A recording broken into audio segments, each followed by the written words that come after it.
You've been told that you're behind, that you should be further by now, that your life should look different, more successful, more exciting, more like them. But if that were true, why do you still feel tired even while running? Why does something still feel off even when you're doing everything right? Why does peace feel so far away? The truth is, you're not late, you're not lost, you're not missing anything. You are exactly where you need to be. And Buddhist wisdom has known this all along. Tonight, you're not just going to sleep, you're going to wake up to something deeper, a knowing that's always been there, buried under the noise. These aren't just ideas, they're soul truths, spoken by awakened minds who saw through the illusion, who knew that life isn't about getting somewhere, but seeing where you already are. As you listen, the pressure will soften, the self-doubt will begin to fade. You'll stop asking, "What's wrong with me?" and start feeling still, whole, held. The racing thoughts will slow, the weight on your chest will ease, and somewhere inside, something will whisper, "You're okay. You've always been okay." This isn't just another audio to help you sleep. This is the undoing of the lie that you're behind. This is the beginning of trust, of coming home to the present moment and finally understanding why it's perfect. Are you ready? Let's begin. Absolutely. Below is the cleanly rewritten and properly arranged 3,000-word section for the karmic precision of the present moment, in the exact writing style and emotional tone you requested, flowing directly from the introduction, using simple English with no repetition and no chapter headings. Before we begin, take a breath. Not because it's trendy or spiritual, but because you've probably been holding it all day. Holding it through deadlines, overthinking, scrolling, silence, noise, all of it. This breath is the only thing that's been quietly holding you. And now, in this moment, it's the only thing that matters. Because what if everything that led you to this moment wasn't random? What if nothing was out of place, including you? Tonight, we're going to slow everything down. Not just your thoughts, but the deeper current running underneath them. That low, constant hum that says, you should be further by now, that your life should look more exciting, that something went wrong somewhere and you missed your chance. That voice, it's a lie. The truth is, you're not late. You're not off track. And nothing about where you are right now is accidental. In Buddhist wisdom, this moment isn't judged by how perfect it looks, but by how real it is. And this one? It's real.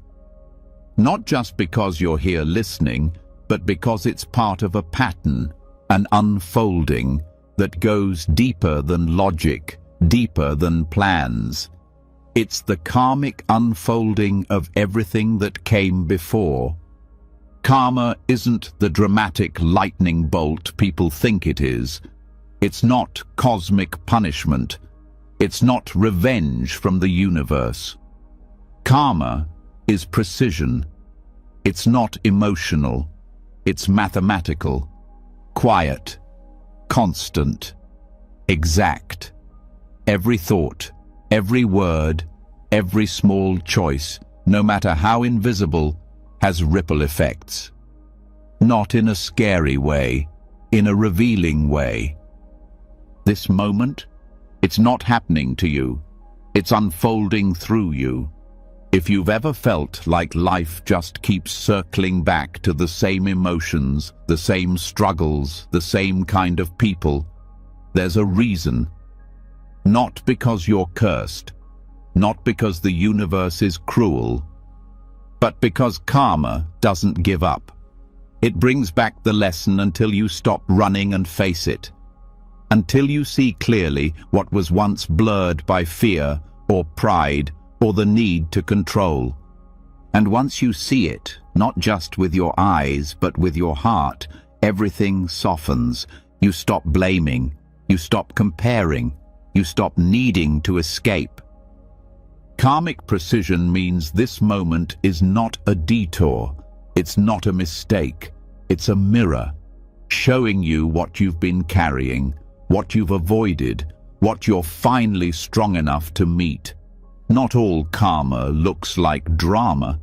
Sometimes it's subtle, like being constantly overlooked, like the slow fading of a dream you once swore would be your future, like quiet disappointment that keeps finding new costumes to wear. That too is karma, not as payback, but as curriculum. The kind you didn't sign up for, but that's shaping something inside you that's stronger than ambition, wiser than regret. You're not being tested, you're being taught, not by a punishing force, but by a perfectly timed sequence of causes and conditions designed for your growth. Karma doesn't work by intention alone. It works by attention. What you feed grows. What you face changes. And what you accept, fully without resistance, transforms. Think of a seed planted long ago, a thought, an action, a habit. Maybe you forgot about it. But karma didn't. It's patient. It waits. And when the conditions are right, that seed blooms. It might look like loss, like stillness, like confusion, but it's blooming all the same. And when you stop resisting, you start receiving.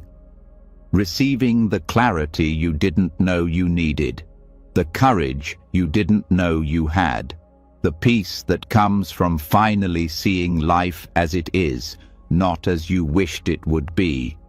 There's a line in the Buddhist texts, "The mind precedes all things," meaning the life you see is shaped not by luck, not by chance, but by the quality of your perception. Change how you see this moment, and the moment changes shape. You might ask, but what about all the pain? That too is part of it, not as punishment, but as a wake-up call. Pain arrives when the path you're on no longer fits the version of you that's evolving. It breaks things open. It shows you what was never solid to begin with. It reveals attachments that were silently choking you. Karma doesn't show you what you deserve. It shows you what's unfinished. It brings to the surface whatever needs to be completed, fully felt, fully learned, fully released. That argument that keeps replaying in your head, that job that ended suddenly, that person you can't forget, even though they've moved on. Karma isn't keeping you stuck there. Attachment is. Karma is just holding up the mirror, letting you look, letting you choose whether to keep carrying it or finally set it down.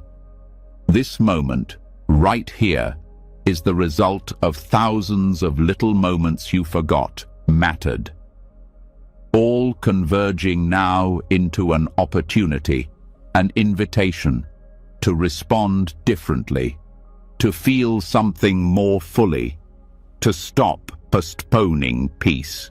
And yes, sometimes karma isn't even yours alone.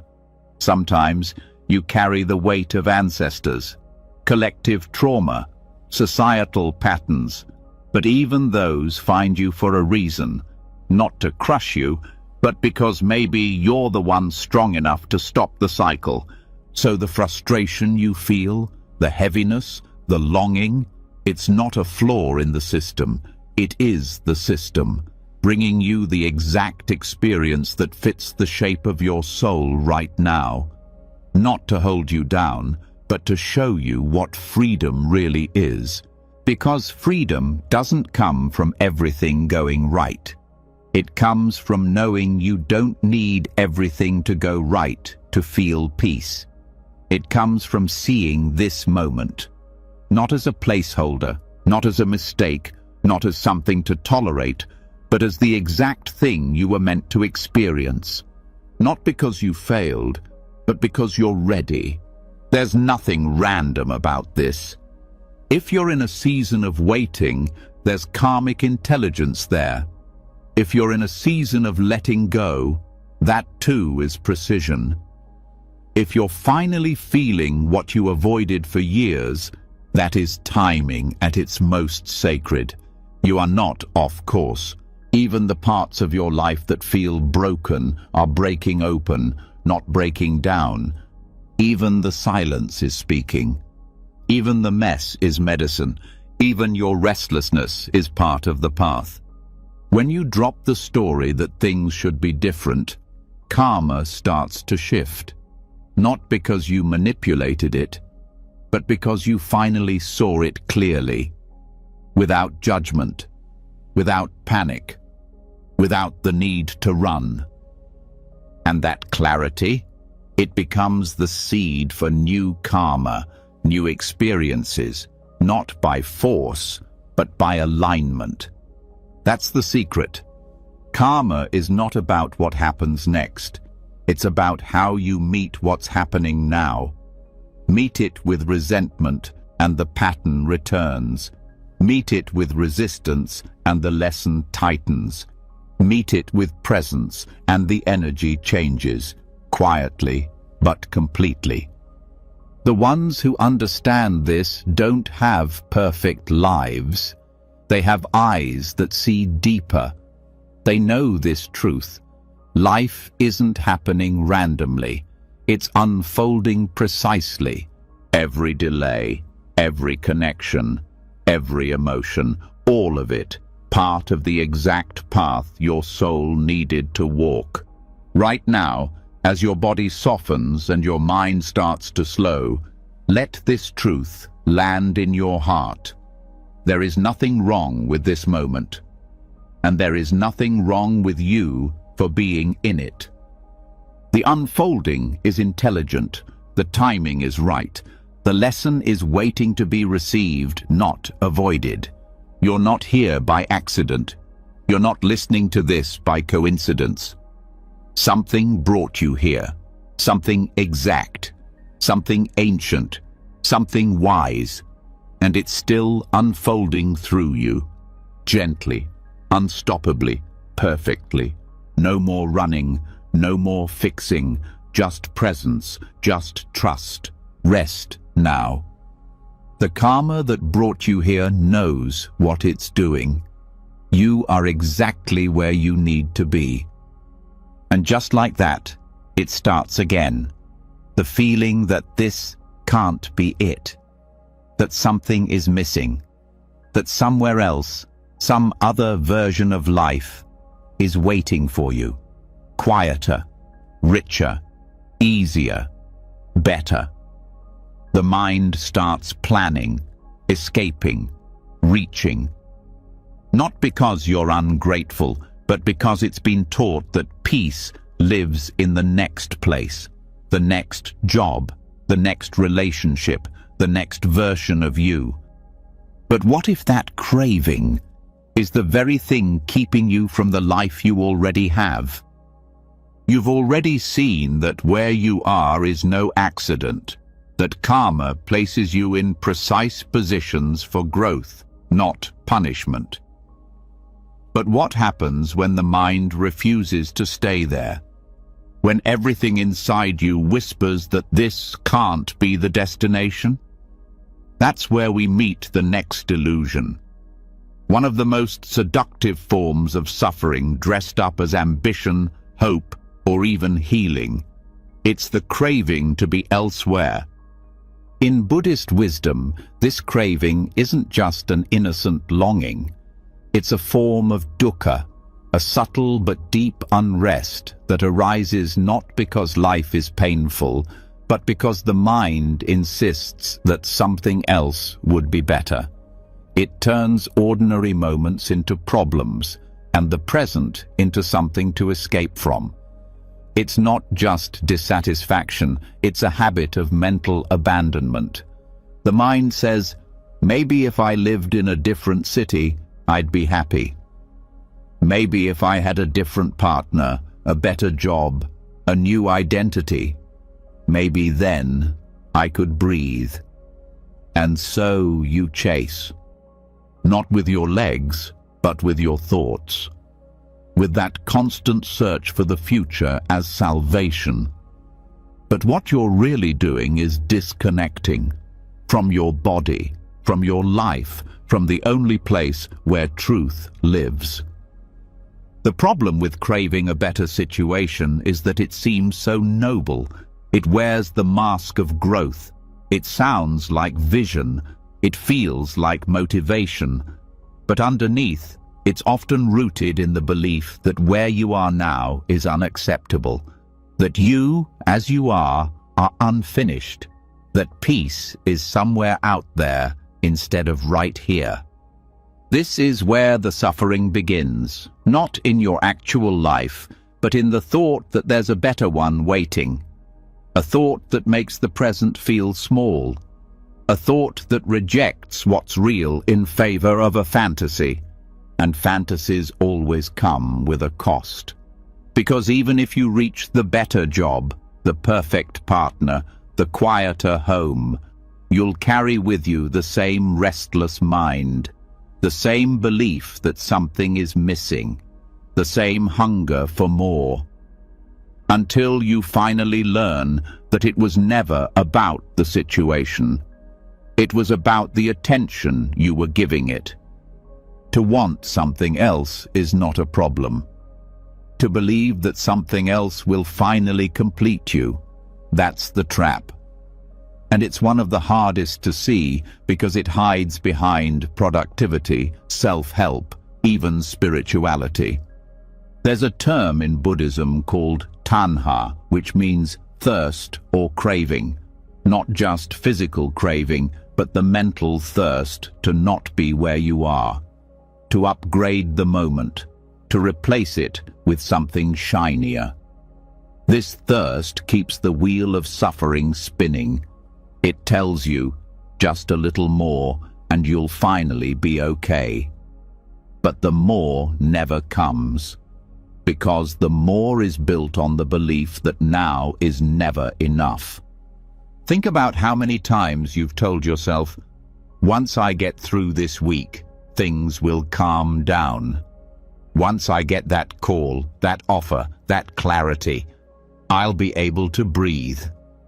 But breathing doesn't wait for the future. It happens here, or not at all. The trap is so subtle because it feels personal. Like your restlessness is a sign that something is wrong with your path. But what if it's not? What if the restlessness is just your mind's refusal to settle into what is already whole? This doesn't mean you should never move, grow, or change. But there's a difference between movement that comes from clarity and movement that comes from running. One is rooted in presence. The other is rooted in rejection. When you crave a better moment, you abandon yourself. You say, this version of me isn't worthy of love or attention. Only the future me deserves peace. That's the ultimate self-betrayal, because it means your worth is conditional on achievement, appearance, understanding, control. But worth, in the truest sense, has no conditions. It's not earned. It's remembered. The craving to be elsewhere also weakens your capacity to learn. When the mind is always chasing, it can't receive. You miss the wisdom that's embedded in the moment because you're already looking past it. You miss the insight, the pattern, the healing that only comes when you stay. Not stay physically, stay mentally, stay emotionally. Stay with the discomfort long enough to let it open. In Zen, they say, when walking, just walk. When sitting, just sit. But above all, don't wobble. Wanting to be elsewhere is the ultimate wobble. It splits your awareness. Half of you is in the now.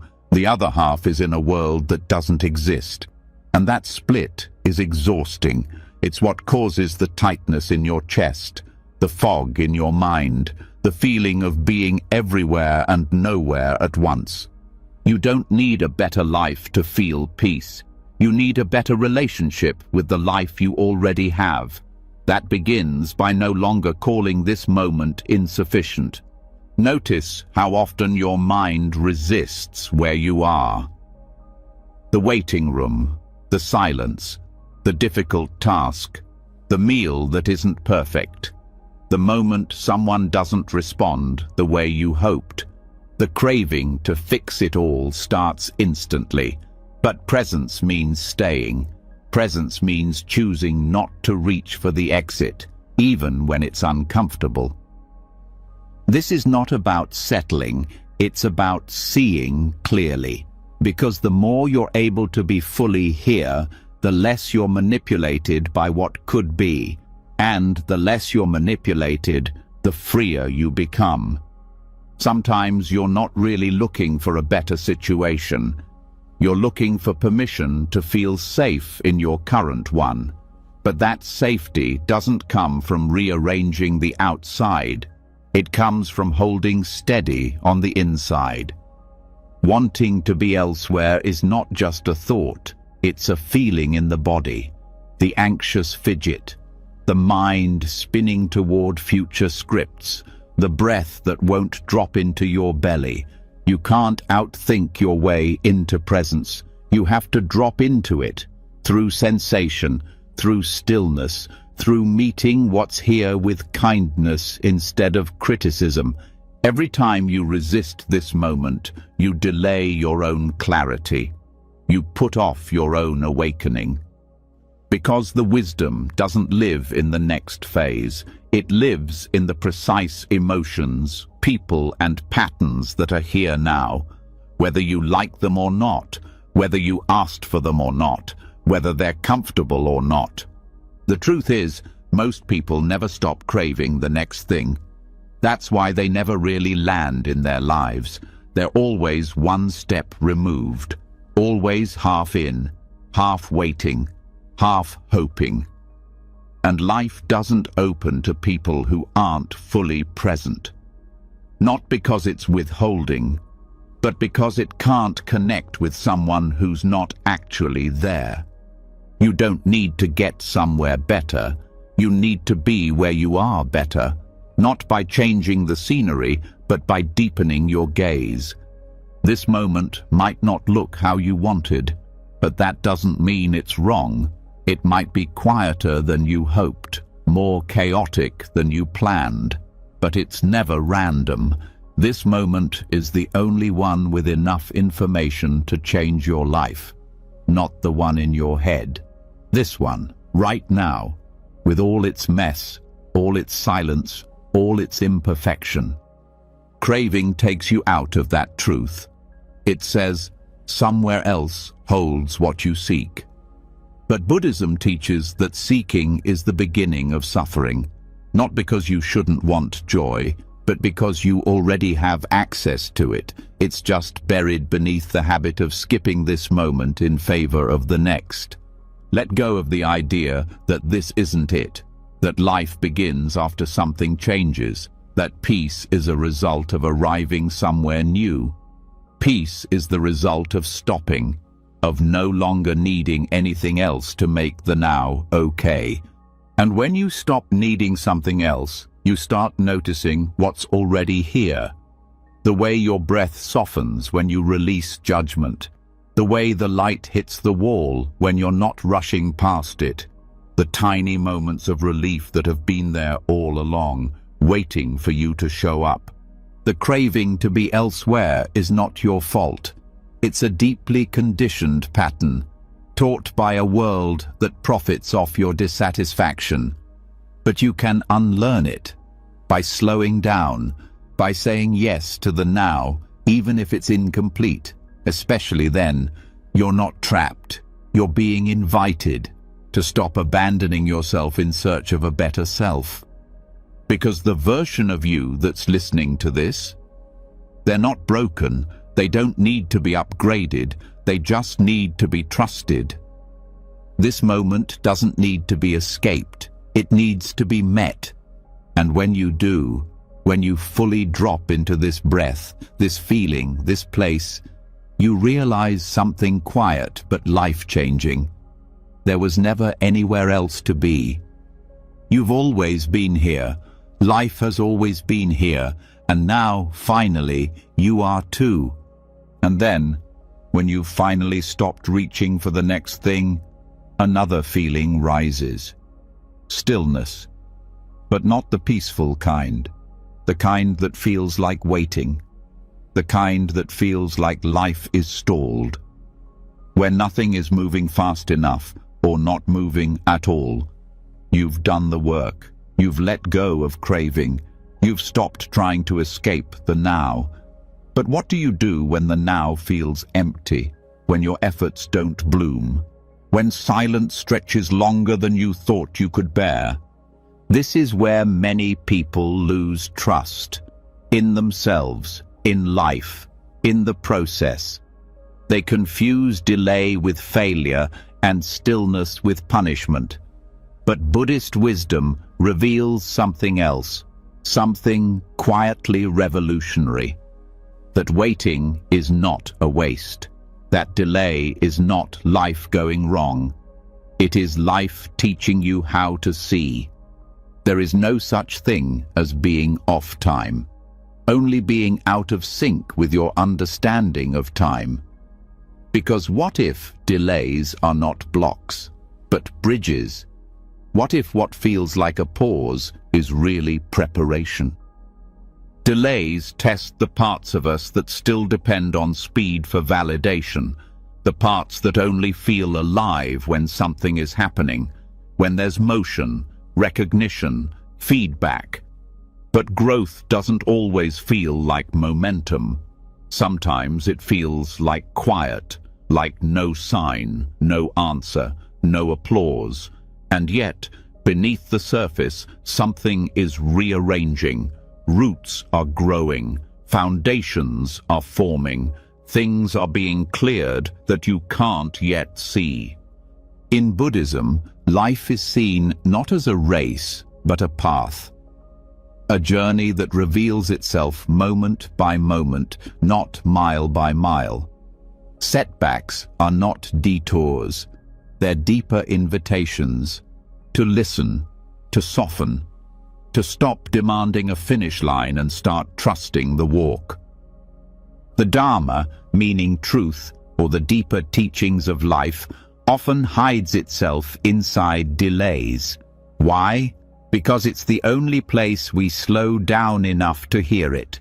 When things move quickly, the ego takes credit. When things stall, the ego starts to panic. And in that panic, all of your unexamined beliefs rise to the surface. That's the real curriculum. That's where the learning begins. The pause is not passive. It's a process of uncovering. When you're forced to sit in the space between what was and what's next, you start to meet yourself more honestly. You see the grasping that was still there, the expectations still clinging to outcome, the fear that was hiding behind certainty. None of that could be revealed while things were moving forward. Only stillness brings that clarity. We're taught that success looks like constant motion, but in Buddhist practice, motion without awareness is just another form of ignorance. What matters isn't whether things are happening. What matters is whether you're present with what is happening, even when that's nothing at all. That's why delays aren't delays. They're medicine, bitter at first, but healing over time. If you've been feeling like life is making you wait for clarity, for progress, for the next step, ask yourself this: what would change if this pause was intelligent? What if it was designed to realign you, not discourage you? Not everything blooms the moment it's planted. Not every answer is ready when the question first arises. Some clarity takes time. Some healing waits until you're truly ready to receive it. There's a natural rhythm to insight, a sacred timing to transformation. It can't be forced. It doesn't arrive on your schedule.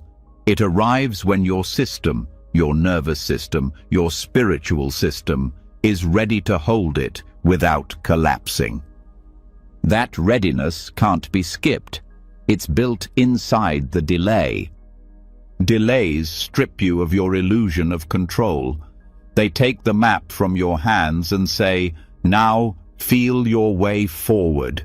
And that's terrifying, until it isn't. Because feeling your way builds a different kind of strength. The strength to be present without needing answers. The strength to keep your heart open without seeing results. The strength to trust life, not because it's predictable, but because it's alive and aware and always offering you exactly what you need, even when that offering is stillness. Waiting is a mirror.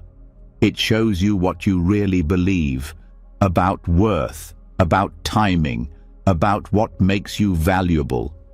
If your worth is tied to productivity, delays will feel like death. But if your worth is rooted in being, then delays become sacred ground, a place where nothing is expected of you but presence. We say we want peace, but peace doesn't arrive wrapped in excitement. It arrives in the quiet moments that ask nothing of you, in the hours that feel unimportant, in the space between plans. And it's in those exact spaces that the deepest realignments take place. Think about the last time your life paused, really paused. Maybe it looked like burnout, or heartbreak, or everything falling apart at once. And you thought, I can't move forward. But what you didn't see, what none of us see right away, is that something else was moving. Your awareness, your maturity, your clarity, the part of you that finally saw what couldn't be unseen. That's the power of stillness. It's not loud. It doesn't come with fanfare, but it changes you. It purifies the noise. It gives you back to yourself. There's a teaching in Buddhism called patience paramita. It means perfect patience, not the kind that grits its teeth and waits for life to cooperate, but the kind that leans into the moment with curiosity, that trusts each delay as a necessary part of the unfolding, that lets go of the demand for when and simply says, I'm here. This patience is not passivity. It's a fierce softness, a strength that holds still without collapsing, a wisdom that knows the sun will rise again, because it always does. You don't need to force the dawn.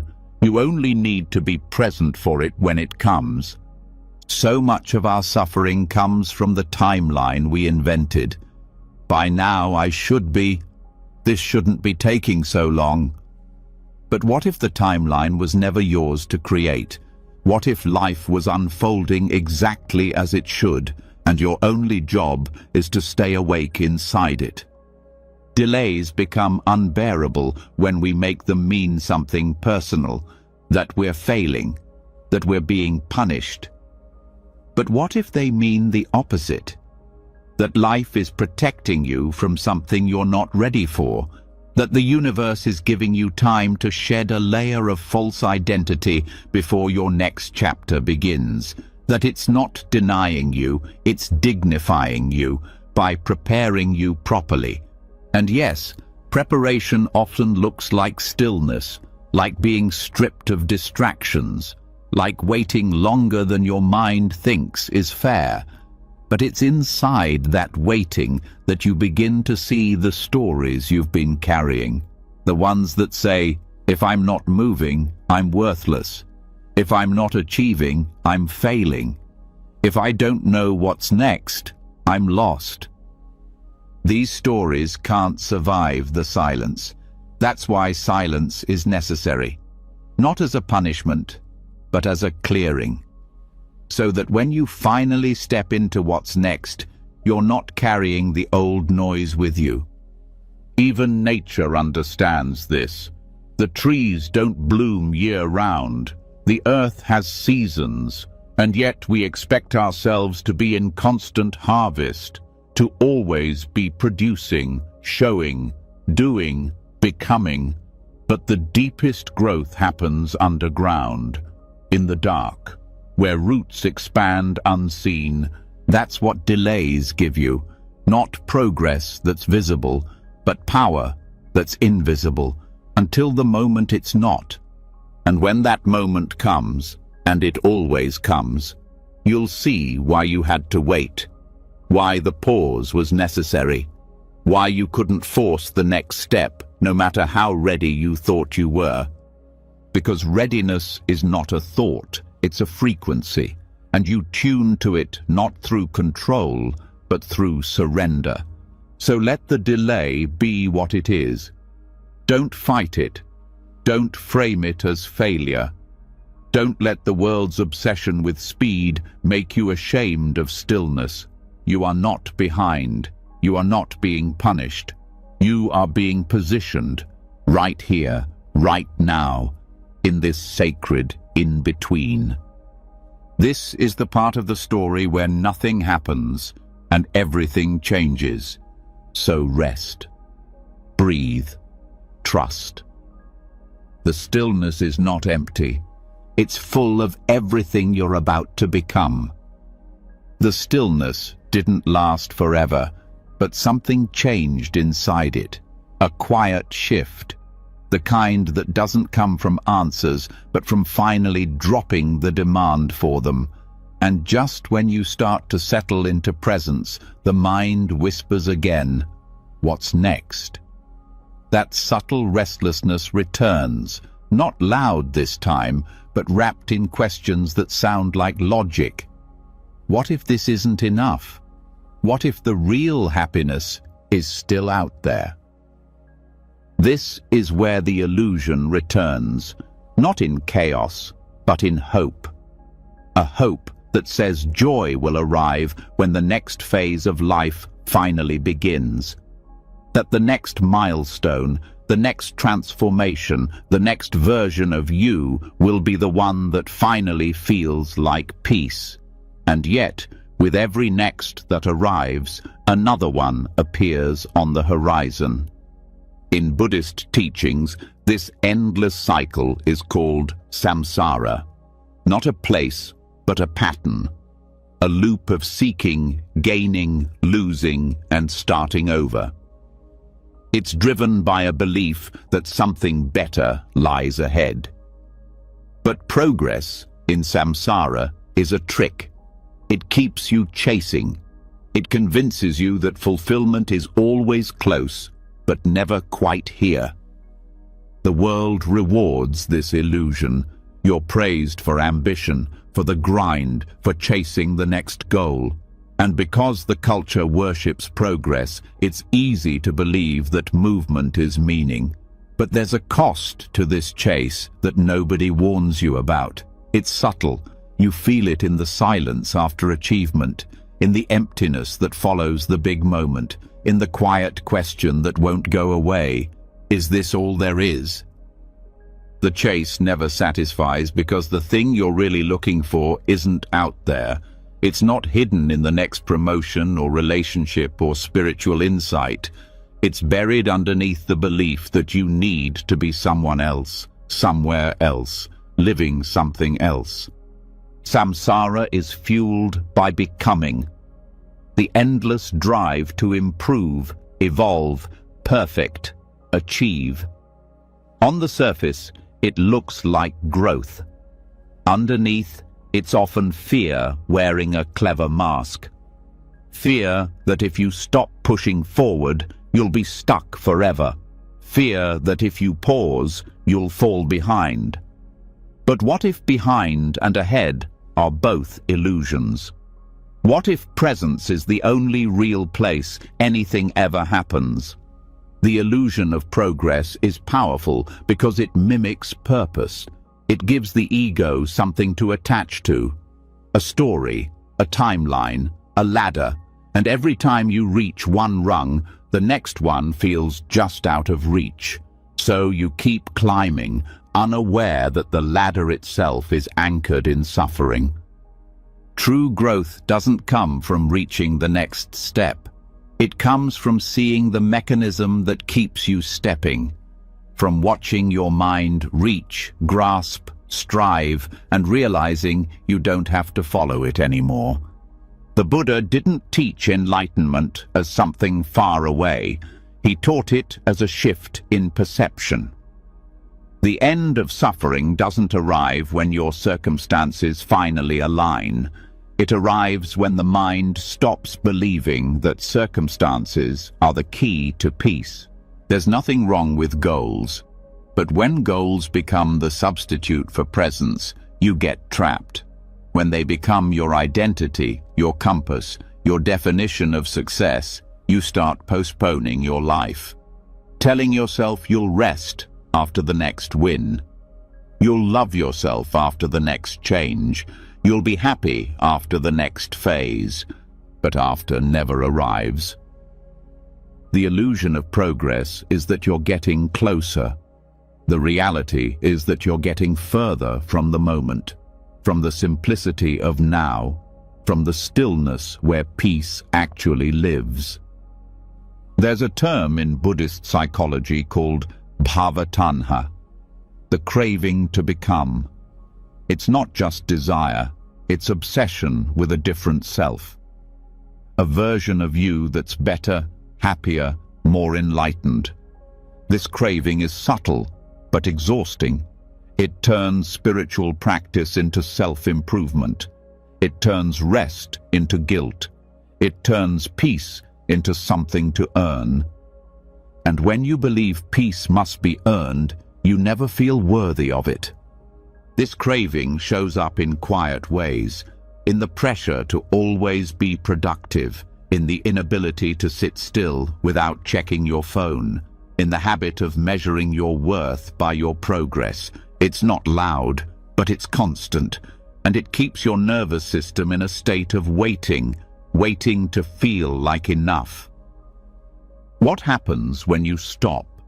Not just physically, but mentally. When you drop the story that life is a staircase and you're not at the top yet. Often, discomfort arises. Boredom, doubt, anxiety. These are the emotions samsara hides, the ones that surface only when you exit the loop. That's why so many people keep moving. They're afraid of what they'll feel if they don't. But those feelings are the doorway, not the obstacle, because behind them is presence, not a glamorous spiritual high, a simple, grounded stillness, the kind that doesn't need to achieve, the kind that knows, I don't need to be further to be whole. This is not an argument against progress.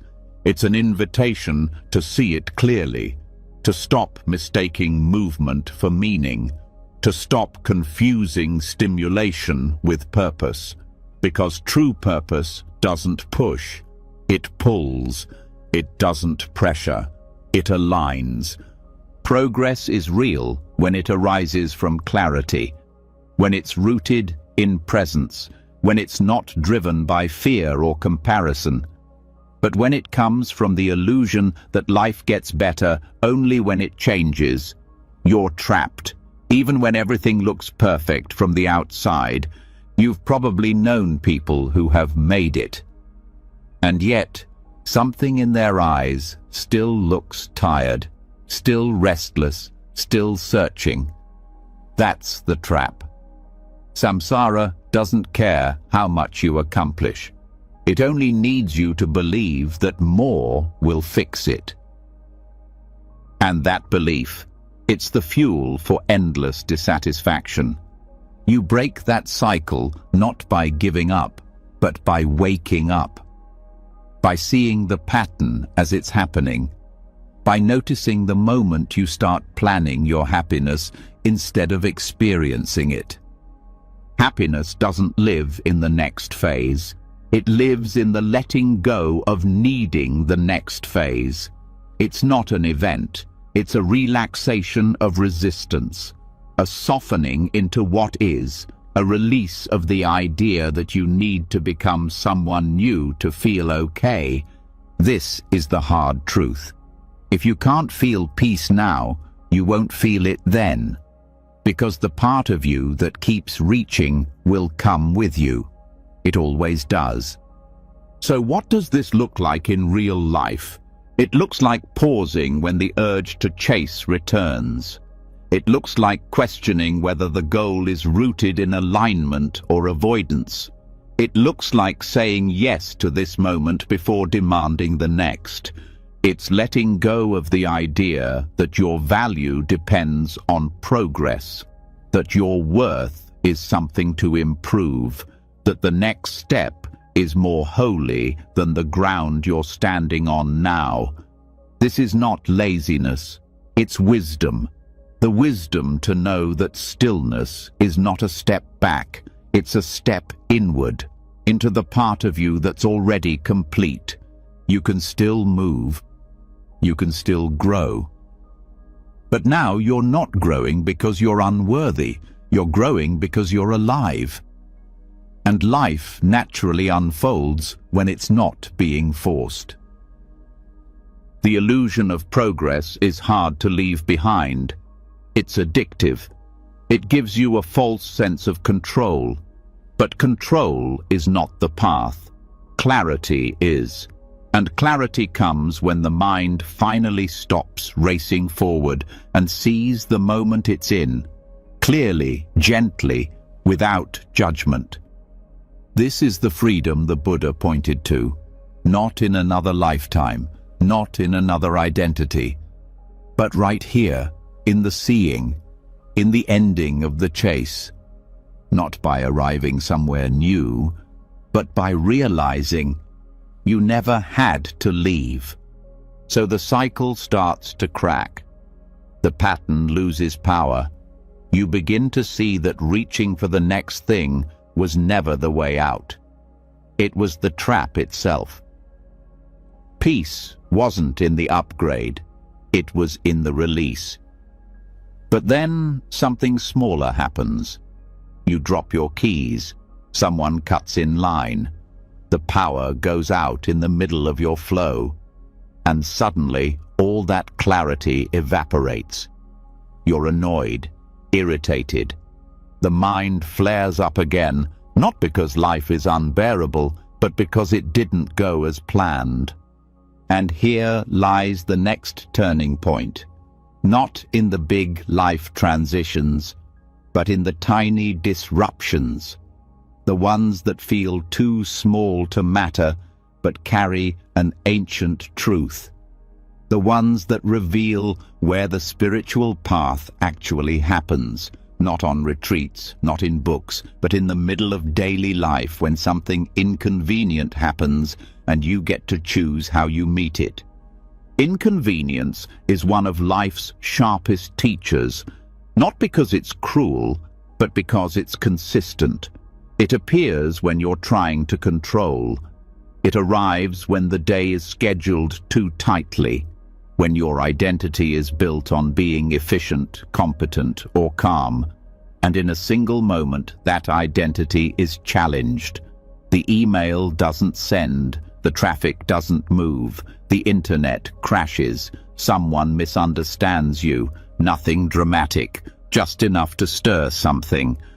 In Buddhist practice, that stirring is sacred. It's the moment you get to see yourself. The reaction that flares up is a mirror, showing you the parts still governed by impatience, pride, or a need for control. And here's the catch. Those parts don't reveal themselves when everything is smooth. They hide well. It takes a little friction to bring them out into the light. Inconvenience doesn't cause your suffering. It reveals it. The discomfort was already there, tucked beneath the surface. The disruption simply gave it a shape, a form you could notice, question, and eventually understand. The mind wants to bypass small annoyances. It sees them as obstacles. But the wisdom tradition doesn't see obstacles. It sees invitations. Every delay, every interruption, every plan that doesn't go your way, it's not just life being difficult, it's life being exact, giving you the perfect conditions to meet your edge, and beyond that edge, freedom. If a moment of frustration feels too intense for its cause, that's not random. That intensity is the residue of past habits, old patterns, the stories you've been telling yourself about how things should be. Buddhism calls these sankharas, conditioned tendencies. They don't disappear because you read a quote. They dissolve when they're seen clearly in real time. And real time is messy. Real time is when your phone dies during an important call and you feel your chest tighten, not because it matters that much, but because something deeper is being touched. That's the curriculum. You can't heal what you haven't faced, and inconvenience is one of the purest mirrors of what's still unhealed. It's not punishing you. It's pointing to the tension, to the expectation, to the belief that life owes you a smooth ride if you've done everything right. That belief is where suffering hides.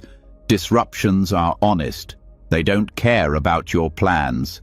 They don't flatter your identity. They show up raw and unfiltered. And that's why they're so powerful. Because they break the illusion of control. They remind you, gently or not, that reality doesn't bend to your will. It unfolds on its own timeline. Your peace isn't in mastering that timeline. It's in releasing the fight against it. The ego builds itself around expectations. It likes to know what comes next. It likes a sense of progress. But life refuses to be predictable. It surprises. It interrupts. It gets in the way. And every time it does, the ego reacts, tightens, resists, judges. But you are not the ego. You are the awareness that notices the reaction. And that awareness is where freedom begins. The next time you're late, or misunderstood, or held up by something small, feel the reaction without following it. Stay with it, not to suppress it, but to study it. Where is the heat in your body? What story is the mind telling? What unmet expectation is being exposed? That investigation is not passive, it's transformative. It's not about liking the inconvenience, it's about using it as a doorway, as a reminder, as a pause in the momentum of habit. Because in that pause, everything can shift. You might find that beneath the irritation is fear. Fear of wasting time, fear of being judged, fear of losing control. And beneath the fear, a more vulnerable truth. You've built your peace on things going right. But peace built on control will always be fragile. Inconvenience gives you the chance to build peace on something stronger, presence, the kind that doesn't require the world to behave a certain way, the kind that says, even this can be enough, even this can be met with grace.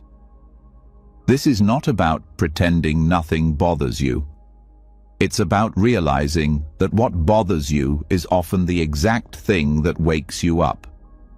That reminds you, you are not your schedule. You are not your mood. You are not your delay. You are the space in which all of it unfolds. This practice is simple, but not easy. It asks you to see the sacred in the mundane, to treat spilled coffee as a moment to return to breath, to treat traffic as a meditation bell, to treat a long line as a chance to soften the shoulders, feel the ground, and drop the inner commentary. Daily life becomes your teacher when you stop demanding that it feel like a lesson. No need for a retreat, no need for a perfect setup. The teaching is already happening. In your home, in your inbox, in your relationships. Right where the inconvenience arises, so does the mirror. And if you're willing to look into it, without flinching, you'll start to see something different. Not a life full of problems, but a life full of teachings. Even in the most basic moments, you lose your keys and you find your impatience. Someone interrupts, and you notice your craving for respect. The internet cuts out, and you feel the grip of wanting things to go your way. These are not errors. They are access points. They reveal what no amount of reading or thinking can reveal. Because theory doesn't liberate, experience does. And experience is messy. It's full of surprises. But if you stay open, even the most inconvenient moments become your path. You start to see that nothing needs to be removed for growth to happen, only met, only noticed, only held with a little more space. That space is the real practice, not fixing, not analyzing, just staying, letting the discomfort rise and fall, letting the world do what it does while you remain grounded, not because it's easy, but because you've stopped resisting. Buddhism doesn't ask you to enjoy inconvenience. It asks you to stop wasting it, because every moment of disruption holds a question. Will you react, or will you awaken? The reaction is fast, unconscious, familiar. Awakening is slower. It takes curiosity. It takes humility. It takes the willingness to feel the heat without adding more fire. And that shift, that small pause between stimulus and response, is where freedom begins. This path is not glamorous. It doesn't always feel profound, but it's real, and it's available every day. In the interruptions, in the ordinary, in the places no one else sees. You don't need more time to grow. You need to see that growth is already happening, right now, in the middle of what you wish wasn't happening. And when you start to see life that way, something quiet and profound occurs.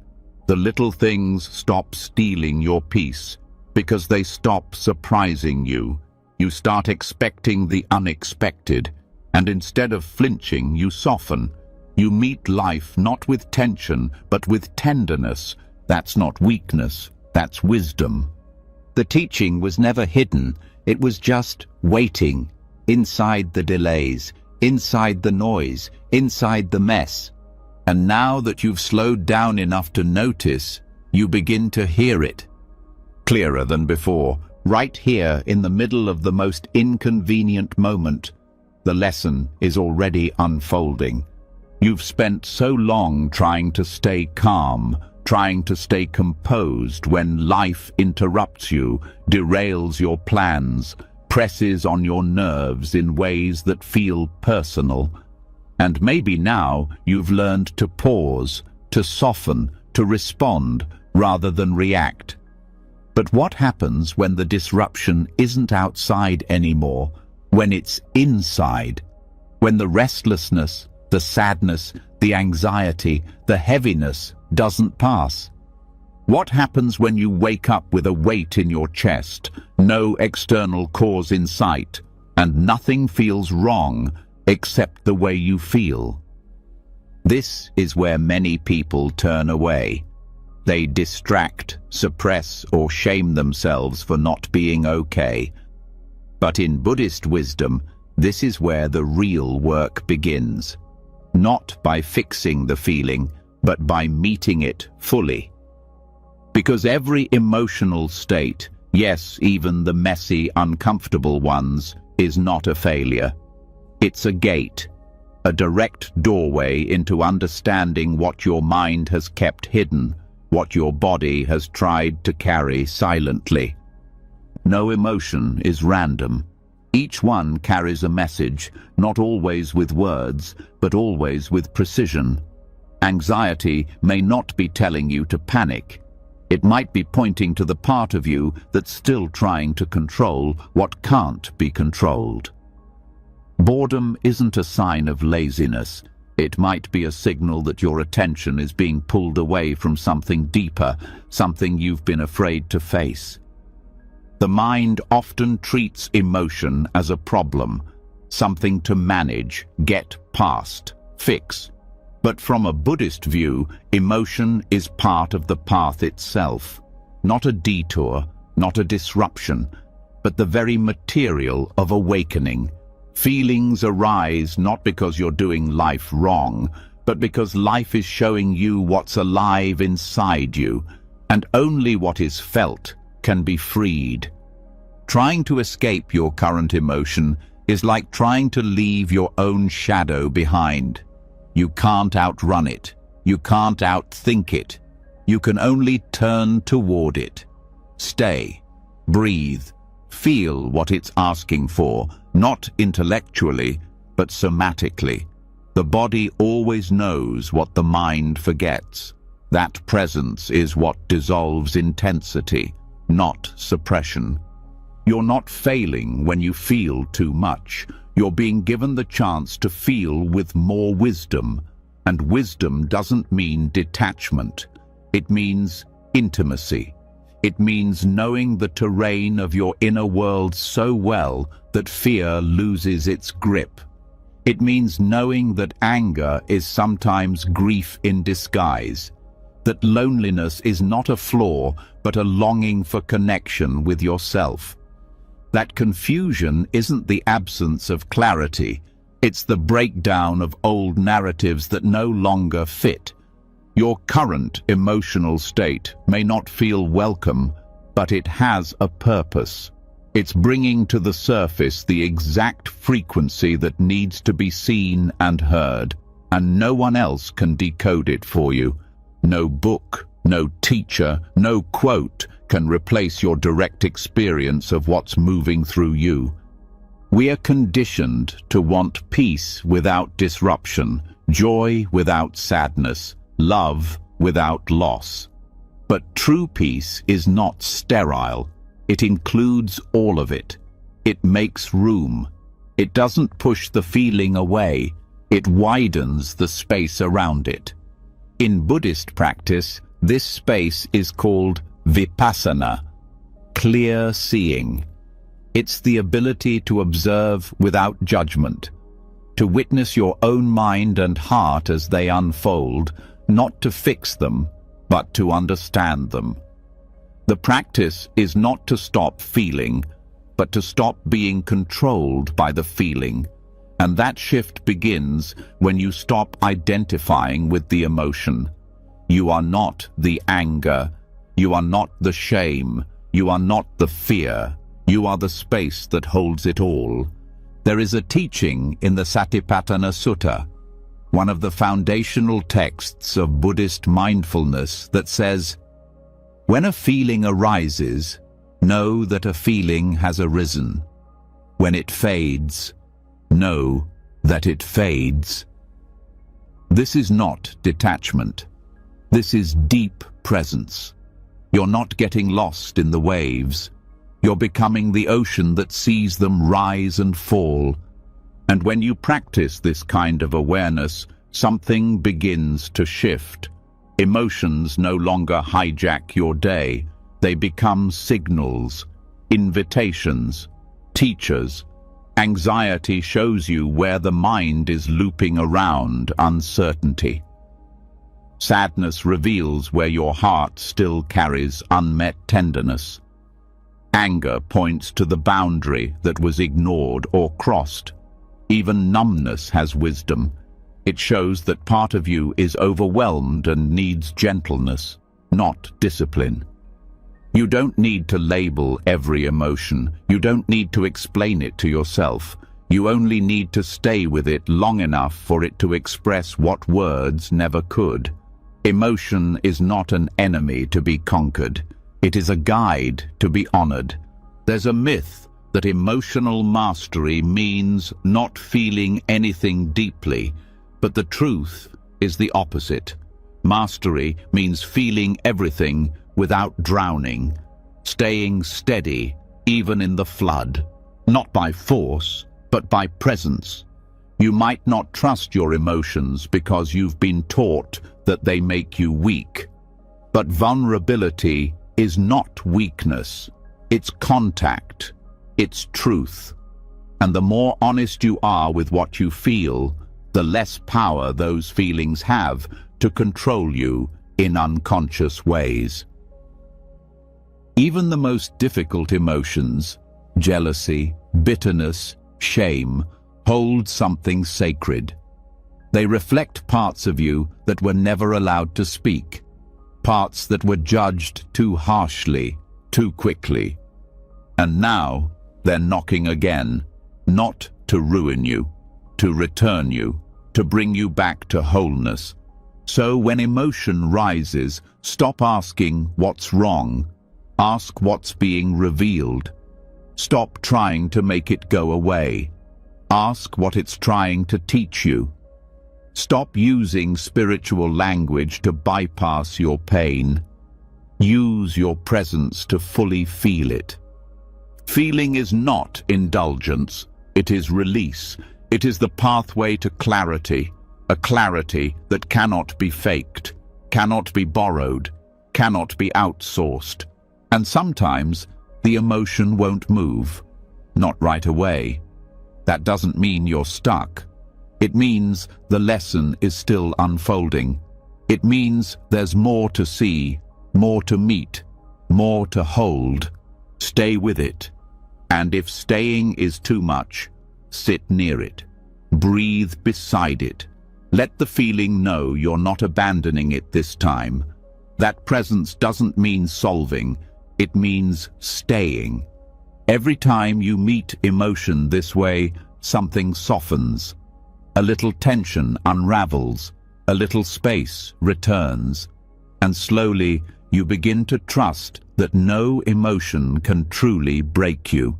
That every one of them is passing. That every wave, no matter how strong, eventually meets the shore. This doesn't mean life won't still bring intensity. It will, but now you meet it differently. You don't collapse, you don't panic, you don't run, you listen, you hold, you breathe. And that, more than any philosophy, is what changes you. Because in the end, emotions aren't obstacles. They're the material of awakening, the raw, honest, sacred mess of being human. And once you stop running from how you feel, you begin to remember something you've always known deep down.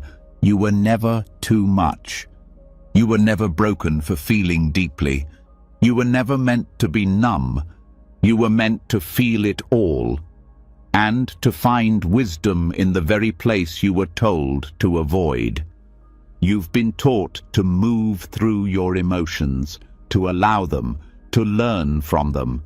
And now something deeper begins to stir, a realization that by meeting your own inner world with honesty, without rushing to escape or fix, you're not just healing yourself, you're changing how you show up for everyone else. And this is where the paradox begins. What if the most profound service you can offer to the world doesn't come from doing more, but from being more still? It's a quiet truth, one that most overlook. That in a culture obsessed with action, solving, rescuing, fixing. The most radical thing you can do might be to stay exactly where you are and hold your presence like a flame in the dark. Not to shine the light on others, but to remind them they have one too. The Bodhisattva path in Buddhism is the path of compassion. It's the vow to awaken not only for yourself, but for the benefit of all beings. But that vow doesn't always play out in dramatic acts of heroism. Sometimes it manifests in invisible ways, sitting with your pain instead of projecting it, not reacting when it would be easier to lash out, holding space for someone else's storm, not because you have the answers, but because you're anchored enough not to be swept away. This is the paradox, that your stillness is not inactivity. It's deep, silent offering. Because in a world spinning with noise, anxiety, and overstimulation, to be calm is to be a refuge. To be grounded is to be a doorway. People don't need you to fix their lives. They need to feel something stable, something unshaken, something true. And that something is you when you stop rushing to be anywhere else. Staying where you are, not just physically, but mentally and emotionally, is the work. It's not passive, it's powerful, because it interrupts the momentum of panic that so many live in. When you choose stillness, you interrupt that cycle. You say, it's okay not to know, it's okay not to move, it's okay to be right here, and others feel it. Even if they can't name it, they feel your steadiness, your breath, your choice not to escape. And in that, they find a kind of permission. Not because you told them what to do, but because you modeled what presence looks like. Presence that doesn't need to perform. Presence that listens without trying to fix. Presence that can sit beside pain without turning away. The Bodhisattva doesn't withdraw from the world, but neither do they race to fix it from ego. They serve by becoming so still, so clear, that their very being becomes an invitation to slow down, to feel, to soften, to return. You don't need a perfect life to be that kind of presence. You don't need to have healed everything. You just need to be willing to stay with what is, not because you're trying to help, but because you're not trying to escape. Sometimes the greatest compassion isn't what you do for others, but how you meet yourself when no one is watching. Because that quiet self-meeting ripples outward. It shapes how you speak, how you listen, how you breathe in rooms filled with tension. It affects how others feel around you, not because you fixed their world, but because you weren't afraid of your own. Stillness doesn't mean silence. It doesn't mean withdrawal. It means resting in a place within that is undisturbed by the chaos of reaction. It means responding from depth, not reflex. It means letting people have their experience without making it about you. That level of presence is rare, and because it's rare, it's precious. You might wonder how staying still can help the world when there's so much suffering. So much that needs action, change, effort. But action that comes from unhealed pain often creates more of it. And trying to save others before you've sat with your own sorrow tends to spread confusion, not clarity. True compassion isn't noisy, it's spacious. It doesn't rush. It doesn't demand results. It meets people where they are, not with solutions, but with presence. This doesn't mean you stop caring. It means your care becomes rooted, not scattered, not frantic, but deliberate, grounded, sustainable.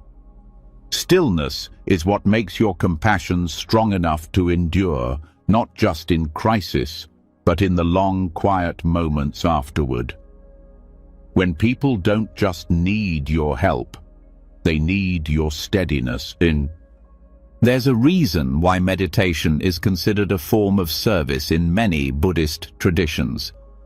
Sitting in stillness is not self-centered. It's a collective offering. Because in that stillness, you're not just calming your own nervous system. You're generating clarity. You're clearing emotional static that might otherwise be passed on. You're choosing not to react, not to perpetuate old patterns. That choice, made again and again, shifts something in the field around you. Being still is not about inaction. It's about aligned action. Moving from a place of presence, not pressure. Serving from depth, not desperation. When you do this, your smallest actions begin to carry weight. A glance, a breath, a word spoken without urgency. These things create safety. And safety allows transformation. Not everyone will understand this path. Some will mistake your quiet for detachment, your lack of urgency for indifference. But you'll know what it takes to stay, to sit with discomfort without numbing, to witness suffering without collapsing, to respond with clarity, not reactivity, and slowly the world around you begins to feel it too. Stillness doesn't mean you don't feel. It means you stop being ruled by what you feel. You begin to sense the pain of others, not as something to run from or rush to fix, but as something you can sit beside, without judgment. That sitting, that witnessing, that steady presence, that is service. And it's not always quiet. Sometimes stillness gives rise to fierce compassion, to action born from clarity, to movements that are so rooted in love they don't burn you out, they energize you. They don't come from fear, they come from alignment. This is the paradox, that the deeper your stillness, the more powerful your impact, not by force, but by resonance. The stiller you become, the more people remember their own capacity to slow down, to feel, to awaken. You're not waiting for enlightenment to serve. You're serving through the very path that brings you there. By not abandoning your own inner world, you model what it means to stay with life, all of it, even the hard parts, especially the hard parts. There's nothing passive about this. It's the hardest thing most people will ever do, to stay when they want to run, to feel instead of fix, to offer presence when performance would be easier. But in that offering, something shifts. In you, in them, in the space between. Because when one person learns to hold steady, they become a reference point for others, not a guru, not a savior, just a human being who learned how to stay. And that kind of presence? It's what the world is aching for. So, stay. Serve from stillness. Let your life be the ground others remember how to land on. Let your presence be the mirror in which others see themselves more clearly. Not by leaving the world behind, but by staying fully with it, right where you are. The stillness taught you how to stay, not to fix, not to escape, but to become a steady presence in a world that trembles easily. You've seen that stillness itself can serve. That compassion doesn't always shout. It listens, it waits, it breathes with others. But now, something else begins to emerge. A question that lingers after all the silence. What if your greatest teacher isn't within you, but around you? What if the things you resist, the noise, the strangers, the broken routines, have been guiding you all along? This is where Buddhist wisdom shifts the lens once again. The next realization doesn't come from sitting deeper or reading more. It comes from paying attention. Because the most profound teachings don't always come from scriptures or retreats. They come from your life, from the exact conditions you wake up to every day. Your environment, whether calm or chaotic, nurturing or tense, is not just background noise. It's instruction, constantly shaping you, constantly revealing where your resistance still lives. You don't need to be in a monastery to awaken. You only need to notice that your surroundings are already holding the curriculum, the people you meet, the patterns you fall into, the traffic that grinds your patience, the weather that ruins your plans. All of it is teaching. The lesson isn't always spoken, but it's always there, waiting to be seen. The person who interrupts you mid-sentence may be teaching you where your need to be heard still grips too tightly. The child who asks too many questions may be showing you where wonder has been replaced by rigidity. Even the noisy neighbor or the slow line at the grocery store can be a doorway to awareness if you're willing to stop labeling them as distractions and start recognizing them as reflections. In Buddhist tradition, there's a reason monks sweep the same floor every day or offer food with precise care. It's not the task, it's the presence inside the task. The humility to meet each moment as sacred, no matter how plain it appears. That mindset isn't limited to temples. It's available at your kitchen sink, at a red light, in the middle of a crowded store. The question isn't where you are. The question is, are you paying attention? The world doesn't just test you, it shows you. Your reaction to what's around you reveals what's within you. If you always feel rushed, look at how you relate to time. If others always seem difficult, look at what part of yourself hasn't been given enough compassion. If your surroundings feel dull, maybe it's not the environment, it's the absence of attention. Life reflects, not to blame, but to awaken. We often wait for the right moment to be present, but the right moment is the one already happening. The cracked sidewalk, the dripping faucet, the stranger's face. Every detail, no matter how mundane, can pull you back into reality. That return, that sudden shift into noticing, is where the path deepens. Your environment also exposes the habits you've normalized, the screens you can't stop checking, the clutter you've stopped seeing, the tension in your shoulders you no longer question. All of it speaks. And when you start to listen, you realize you're always in a temple. The walls just look different.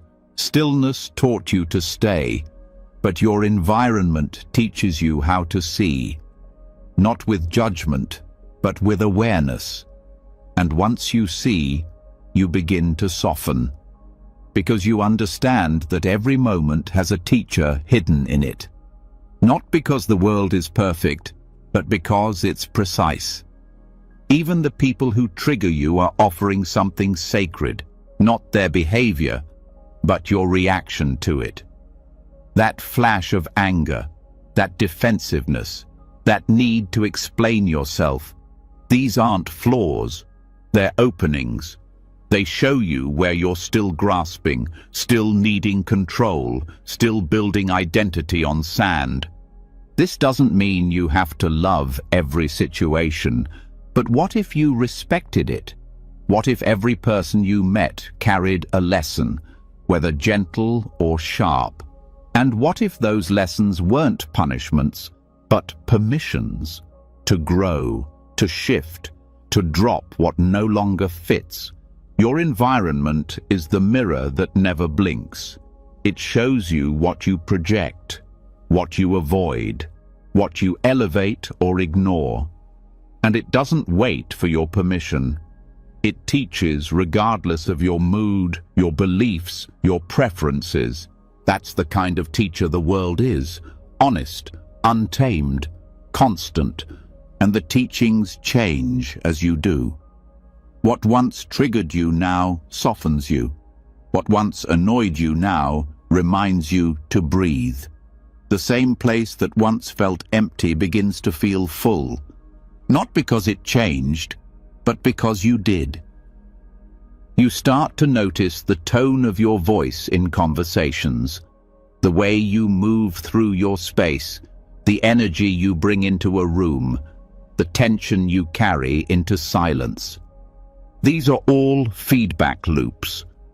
The environment responds to your inner state, and your inner state is shaped by the environment. This is not separation, it's interdependence. Buddhism calls this pratitya samutpada, dependent origination. Nothing arises alone. Everything arises in relationship.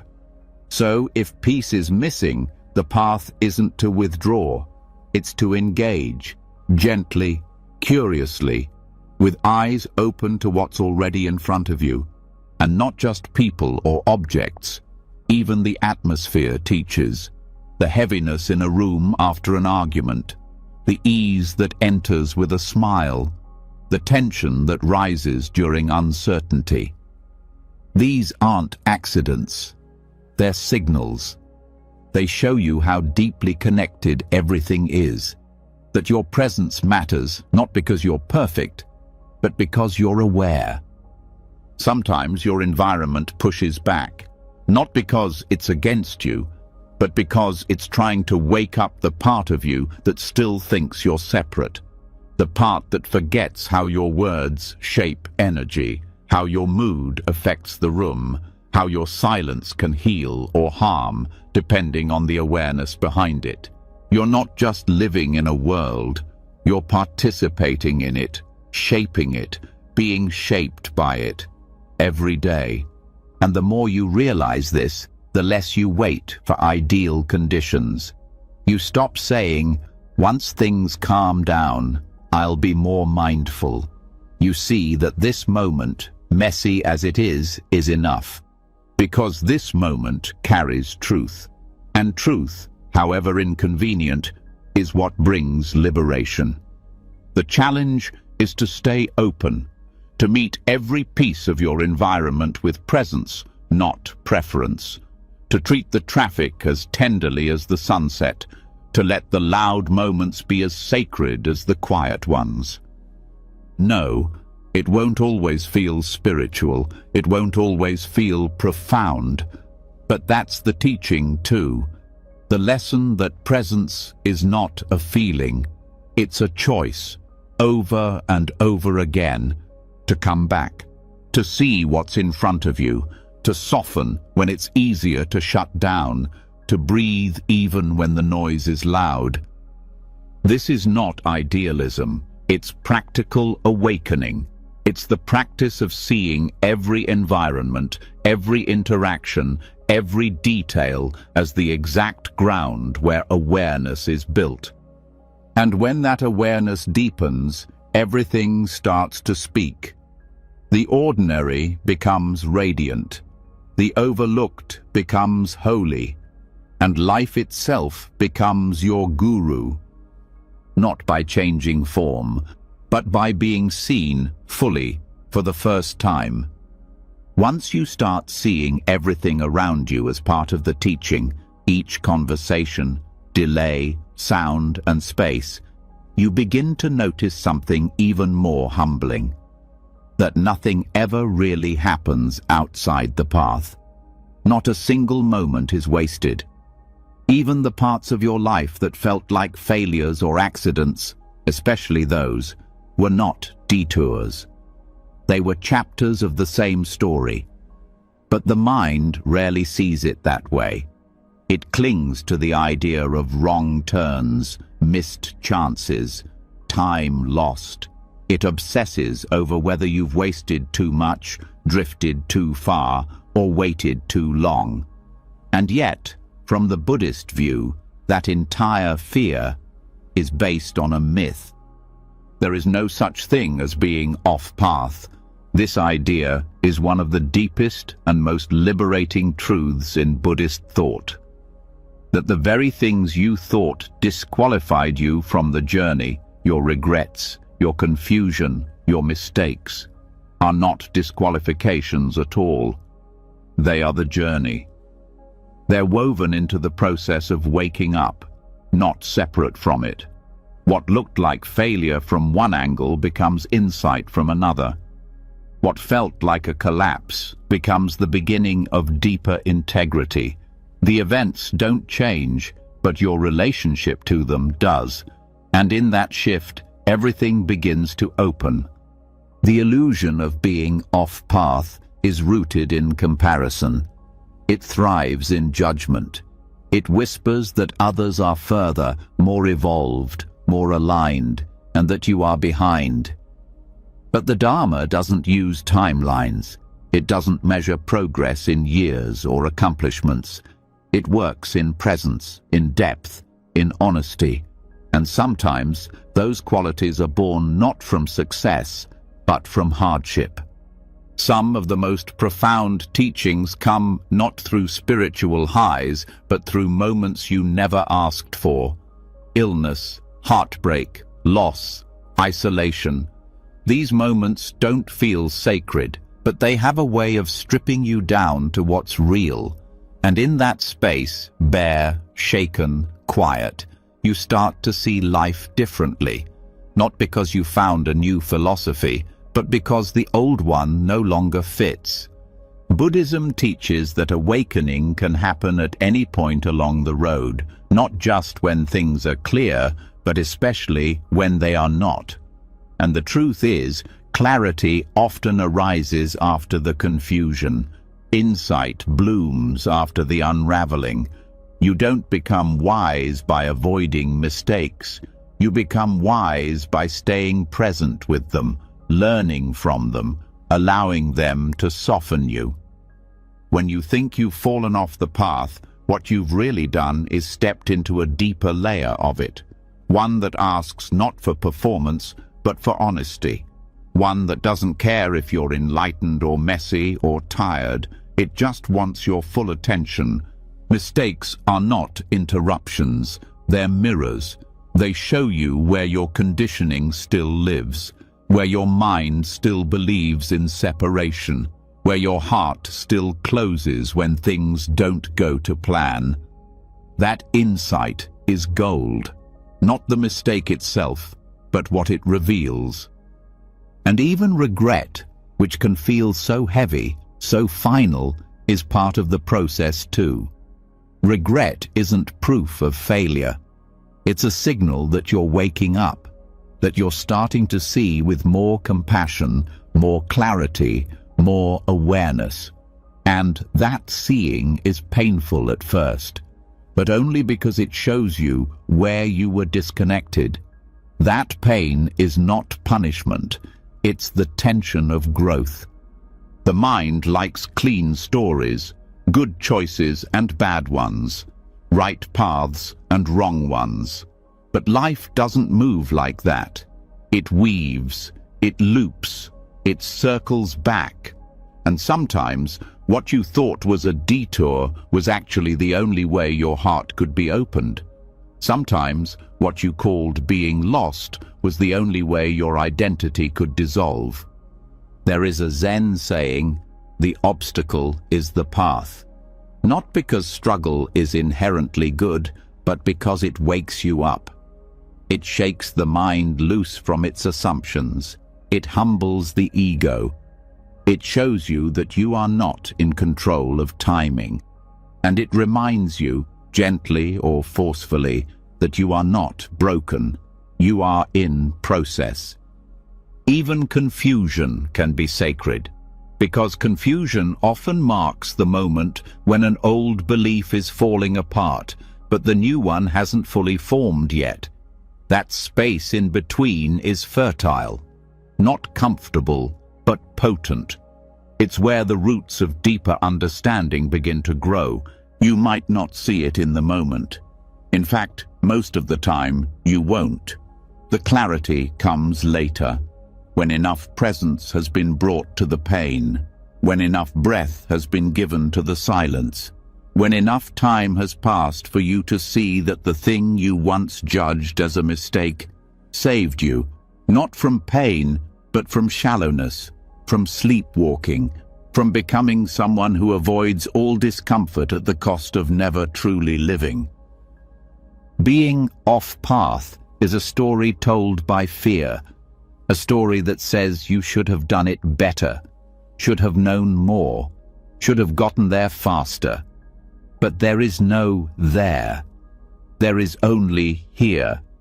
And the minute you return to this moment, fully, without punishment, you're back.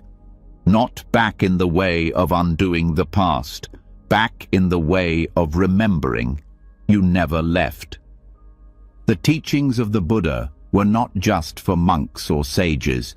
They were for everyone. For people in grief, in transition, in doubt. The path isn't for the perfect, it's for the honest, for the ones willing to look at their own suffering, not with shame, but with curiosity. And when you do that, when you meet your regrets with tenderness instead of resistance, something begins to shift. The weight lifts, the story changes. You stop seeing your life as a series of wrong turns and start seeing it as a journey of returning, again and again, not to the version of you that had it all figured out, but to the one that's awake enough to begin again. Over and over, life offers you that chance, to see clearly, to start fresh, to recognize that nothing you've done can disqualify you from peace. It's not earned, it's remembered. And you remember it not by chasing a better version of yourself, but by turning gently toward the one that's here. Even the moments when you felt furthest from truth were filled with it. You just couldn't see it yet. That doesn't make them meaningless. That makes them human. And being human is not a problem to solve. It's a truth to embrace.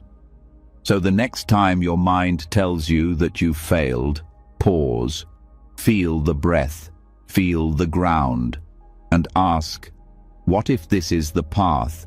What if this feeling, this mistake, this confusion is the doorway? Not the end, not the disqualification, but the beginning, again, in a deeper, quieter, more grounded way. This is how awakening happens, not by climbing a perfect ladder, but by sitting in the middle of your own life as it is, and choosing to meet it with presence, with compassion, with the wisdom that says, every step counts, every moment teaches, and every so-called detour was part of the path all along. So you've seen now that the path never really disappears. It bends, it darkens, it doubles back. But it never ends, not even when you feel furthest from it, especially not then. What once looked like a detour becomes part of the pattern. What once felt like a collapse becomes the foundation. But there's one more piece you're being asked to face now. Not the illusion of failure, not the noise of regret, but the pain itself. The rawness that doesn't explain itself. The ache that has no name. The suffering that sits quietly, refusing to go away. This is where many turn back. But Buddhism points straight into it. Because there's something hidden there. Not just a wound, but a shape, a design, a structure more precise than you think. Suffering is not chaos. It is a pattern, a language, a code of transformation written into the fabric of your experience. And when met with awareness, it becomes more than pain. It becomes revelation. Every hardship you've endured has formed a structure inside you, a geometry. It's not random, it's exact. And in that precision lives the blueprint of your awakening. Not one moment of difficulty has been wasted. Not one night of grief, not 1 hour of uncertainty. They weren't roadblocks. They were sculptors, shaping your nervous system, refining your awareness, softening the armor around your heart. It may not feel elegant in the moment, but suffering moves with intelligent force. It strips away what no longer serves, and it does so with a strange kind of grace. Not soft, not gentle, but real, honest, sacred. You don't need to like your suffering, but you are invited to see it, not just emotionally, but structurally. Where does it appear? What triggers it? What shape does it take in your body, in your thoughts? What stories get louder when it rises? These aren't rhetorical questions. They are entry points. Each one opens the door to a part of you that has been waiting, not to be fixed, but to be understood. And that's the key. Understanding, not escaping. In Buddhist thought, suffering is not a flaw. It's a signal, a precise one. And it never shows up without cause. The law of karma ensures that. Every feeling, every contraction, every despair has conditions that gave birth to it. And once you start to see those conditions clearly, the suffering begins to lose its power. But here's what's so often missed. Those conditions aren't just past actions. They're patterns of perception, habitual ways of relating to life. Suffering persists not only because something happened, but because the mind continues to resist it, cling to it, define itself by it. When the pain becomes identity, the suffering deepens. But when the pain is witnessed with space, with awareness, with presence, it begins to reveal its purpose. Sometimes pain arrives because something old is being asked to die. An illusion, a self-image, a belief you've outgrown, and the process of that death hurts, not because you did something wrong, but because shedding anything you've clung to always feels like grief. This is part of the sacred geometry, a collapsing structure that creates space for something more honest to rise. The shape of suffering is often circular.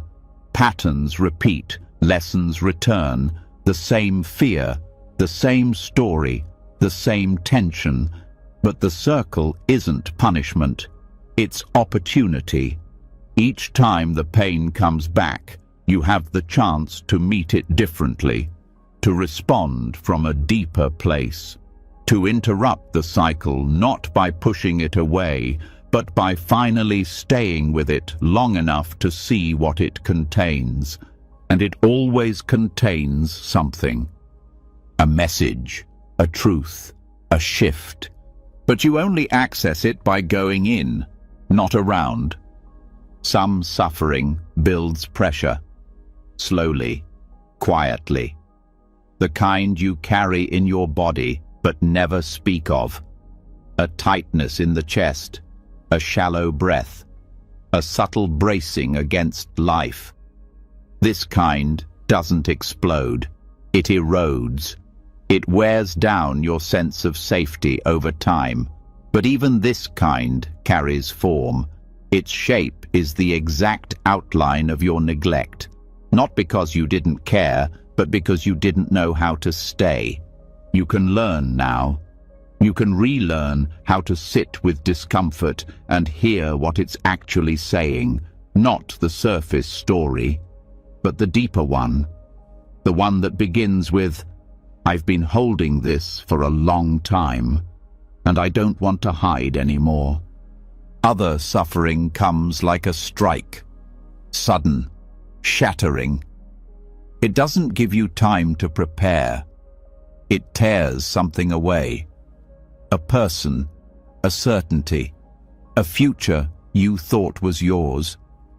This suffering doesn't whisper, it roars, and in its wake you feel hollow, lost. But even here, the shape is precise. The pieces that broke reveal what mattered. They reveal what was never solid. They reveal where your identity had fused to things that were never permanent. Buddhism doesn't offer platitudes for this.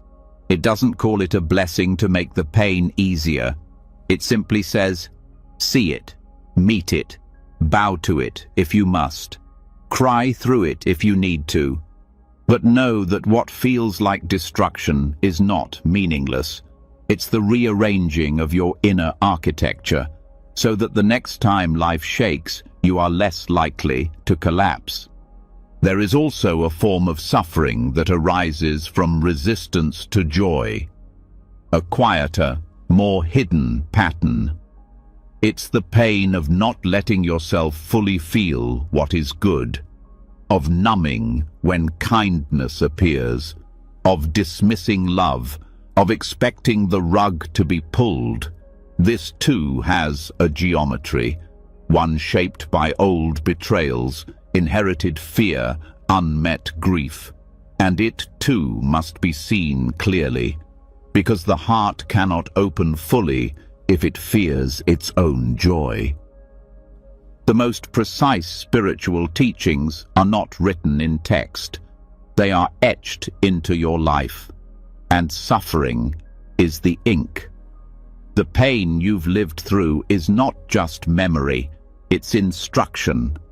It taught you how to listen, how to slow down, how to become tender. If you let it, it will teach you how to forgive, how to see with compassion, how to stay soft in a world that teaches hardness. There's no need to rush through your pain. That urgency is itself part of the pattern. The belief that you'll only be okay once it's gone. But pain doesn't need to disappear to lose its grip. It only needs to be met without fear, without narrative, without the belief that it defines you. You are not broken because you hurt. You are not behind because you struggle. You are in the exact shape your path requires. The sacred geometry of suffering is not abstract.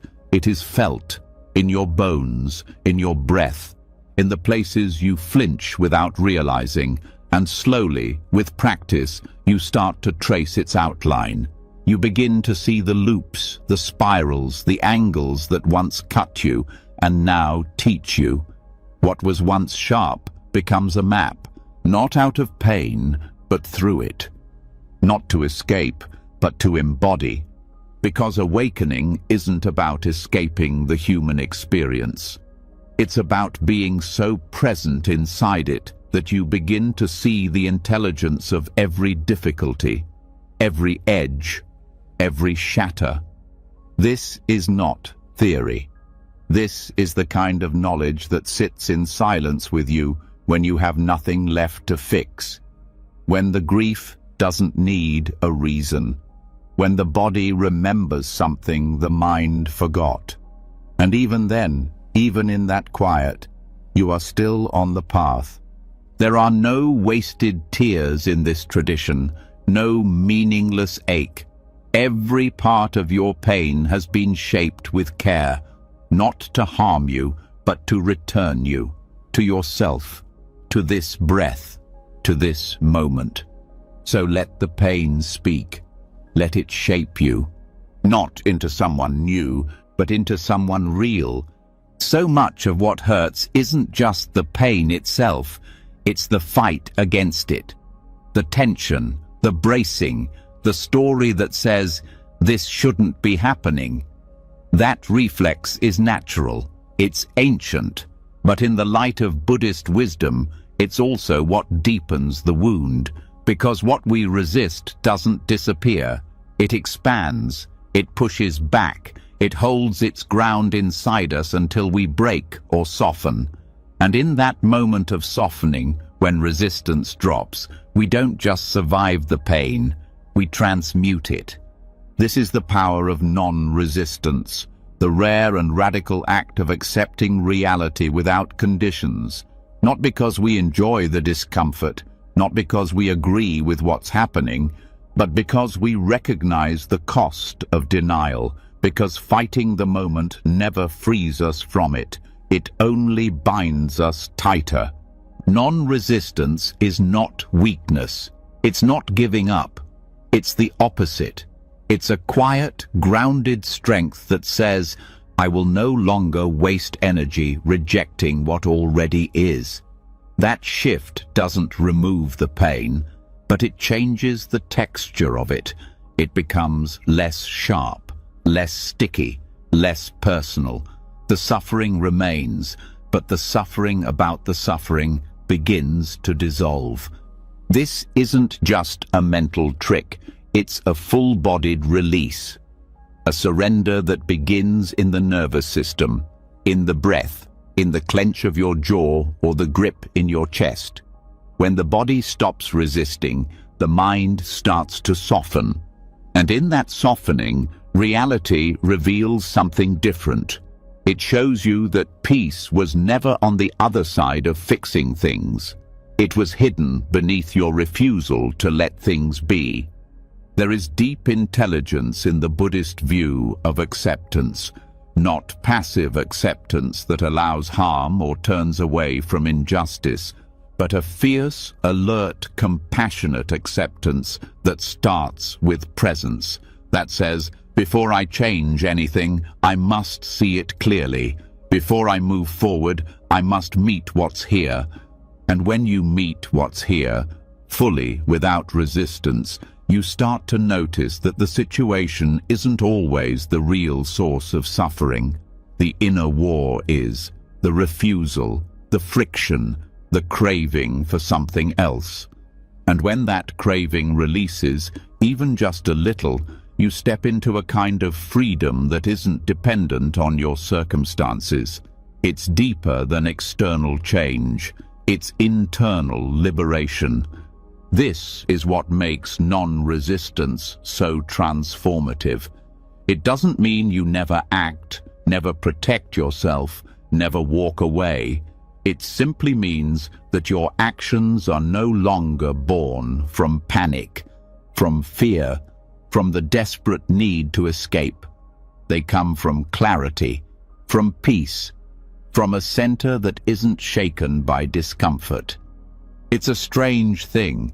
When you stop trying to change the pain often changes. Not because you forced it to, but because you allowed it to unfold, to breathe, to reveal what it had been carrying all along. That old memory, that unmet grief, that hidden fear. These things surface when we stop blocking them, and yes, it can be overwhelming at first, because the mind wants control, it wants order, and non-resistance asks you to let that go, to sit in the mess, to trust that even the chaos has a rhythm. But slowly, the chaos begins to settle. Not because the world becomes easier, but because you stop demanding that it be easy. You stop needing life to match your plan, and in that release, your vision clears. The mind opens, the heart softens, and reality, without your filter of rejection, starts to look different. Not perfect, but bearable, even beautiful in unexpected ways. Non-resistance turns pain into teacher, turns discomfort into mirror. It doesn't remove the hard parts, but it makes space around them. Space that allows breath, stillness, presence. Think of a hand clenching tightly around a stone. The tighter the grip, the more it hurts. The stone hasn't changed, but your relationship to it has. When you open your hand, the stone may still be there. But now you're free. You're not trapped in the fight. You're resting in a deeper truth that you are not your pain. You are the awareness that holds it. This shift is subtle but profound, and it requires practice because resistance is sneaky. It disguises itself as strength, as protection, as motivation. But underneath, it's often fear. Fear of feeling, fear of not knowing, fear of breaking. And that fear needs compassion, not more judgment. When you meet resistance with gentleness, it begins to loosen. And what was once a wall becomes a doorway. This doorway is not theoretical, it's felt. When you stop pushing away sadness, you start hearing what it's trying to say. When you stop fighting anxiety, you start understanding what it's trying to protect. And when you stop resisting your own imperfection, you begin to remember your wholeness. That's what makes non-resistance a spiritual practice, not just a coping tool. It brings you face to face with the truth that life doesn't need to change for you to be free. You need to change your stance toward life, not by force, not overnight, but through the quiet decision to stop running, to sit, to breathe, to open, even when it hurts. Especially when it hurts. Because the moments when you feel most overwhelmed are often the exact moments when the old structures are breaking down, the old coping mechanisms, the old stories, and it's tempting to resist that breakdown, to grab onto something, anything. But if you can stay just long enough to see through the storm, what emerges on the other side is not weakness, it's clarity, the clarity of presence, the peace of surrender, the power of a mind that no longer fights its own experience. This is not easy, but it is possible, and it gets easier each time you practice, each time you notice the grip of resistance and choose to soften instead. Each time you choose to breathe instead of brace, and slowly the space within you begins to grow. That space is where transformation happens, where trauma begins to unwind, where love begins to flow again, where truth can finally be felt, not as a concept, but as a living reality. Non-resistance doesn't make the world softer. It makes you more able to meet it as it is, and paradoxically, that strength, the strength to stay with what is, becomes the ground for real change, not frantic change, not forced change, but natural, organic, intelligent evolution. You don't have to control everything. You don't have to fix everything. You don't even have to understand everything. You only have to stop fighting. And in that stillness, something ancient begins to speak. A wisdom older than your wounds, a truth deeper than your fear, a peace that doesn't depend on circumstances, and that peace, once known, becomes your home. Not because everything becomes easy, but because you stop trying to escape. And in the very act of staying, you become whole. That's the secret, and that's the shift. That's the power of non-resistance. And it changes everything. Even when you stop resisting and begin to soften into presence, something lingers, an urge to figure it all out. You may have let go of control, surrendered the chase, and accepted uncertainty. But deep down, a part of you still leans forward and whispers, "Why this? Why now? Why like this?" That final question seems harmless, but it carries weight. It carries expectation. It carries the echo of an old identity, one that still believes life should be understandable, clean, linear. And that's exactly where suffering re-enters. Because some parts of life aren't meant to be solved. They're meant to be entered. They're meant to be lived as a question, a koan. In Zen, a koan is not just a riddle, it's a tool of awakening, a challenge that breaks the mind's grip on logic and pulls you into presence. It's not designed to be answered. It's designed to dissolve the one asking. And what if your life, just as it is right now, is the same kind of koan? Not a problem, not a failure, but a riddle with no solution and infinite meaning. Your current situation, your discomfort, your confusion, your in-between, might be the exact shape your awakening needs to take, not to make sense, but to stretch you past the limits of your current identity. You were taught to measure progress by clarity, by movement, by goals achieved. But in spiritual practice, true growth often looks like not knowing. It feels like standing in fog, like circling the same question over and over. It's frustrating, but it's sacred, because when your life stops making sense, your old tools stop working.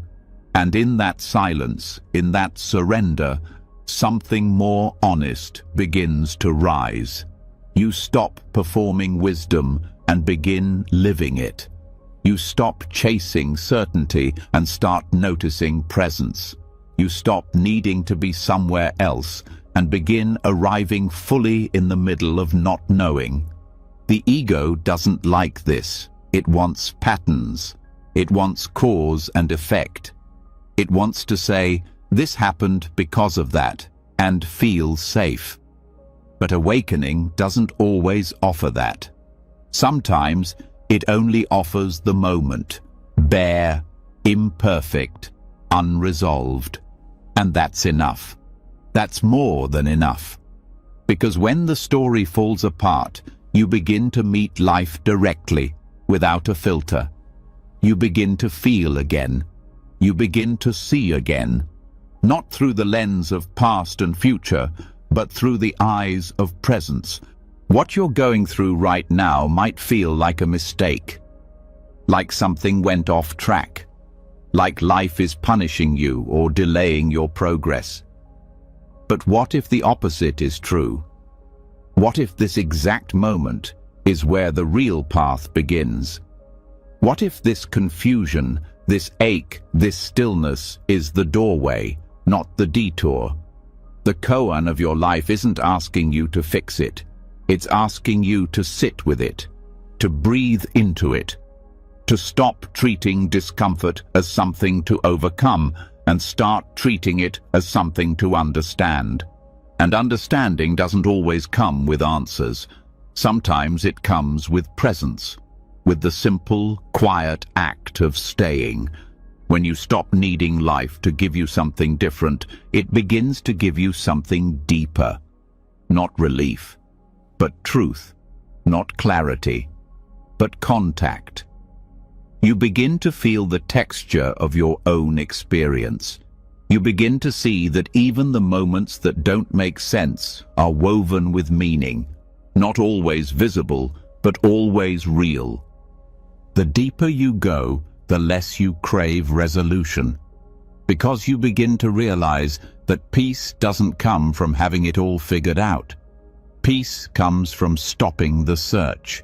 It comes from resting in the truth that this moment is enough. Not because it's perfect, but because it's here. And you're here. And that's all you ever needed. You don't need a better story.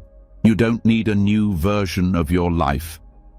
You just need to look at what's in front of you with new eyes. With the eyes of presence. with the heart of someone who's finally stopped fighting and started listening. Because the koan of your life will never shout. It will never demand. It will only whisper.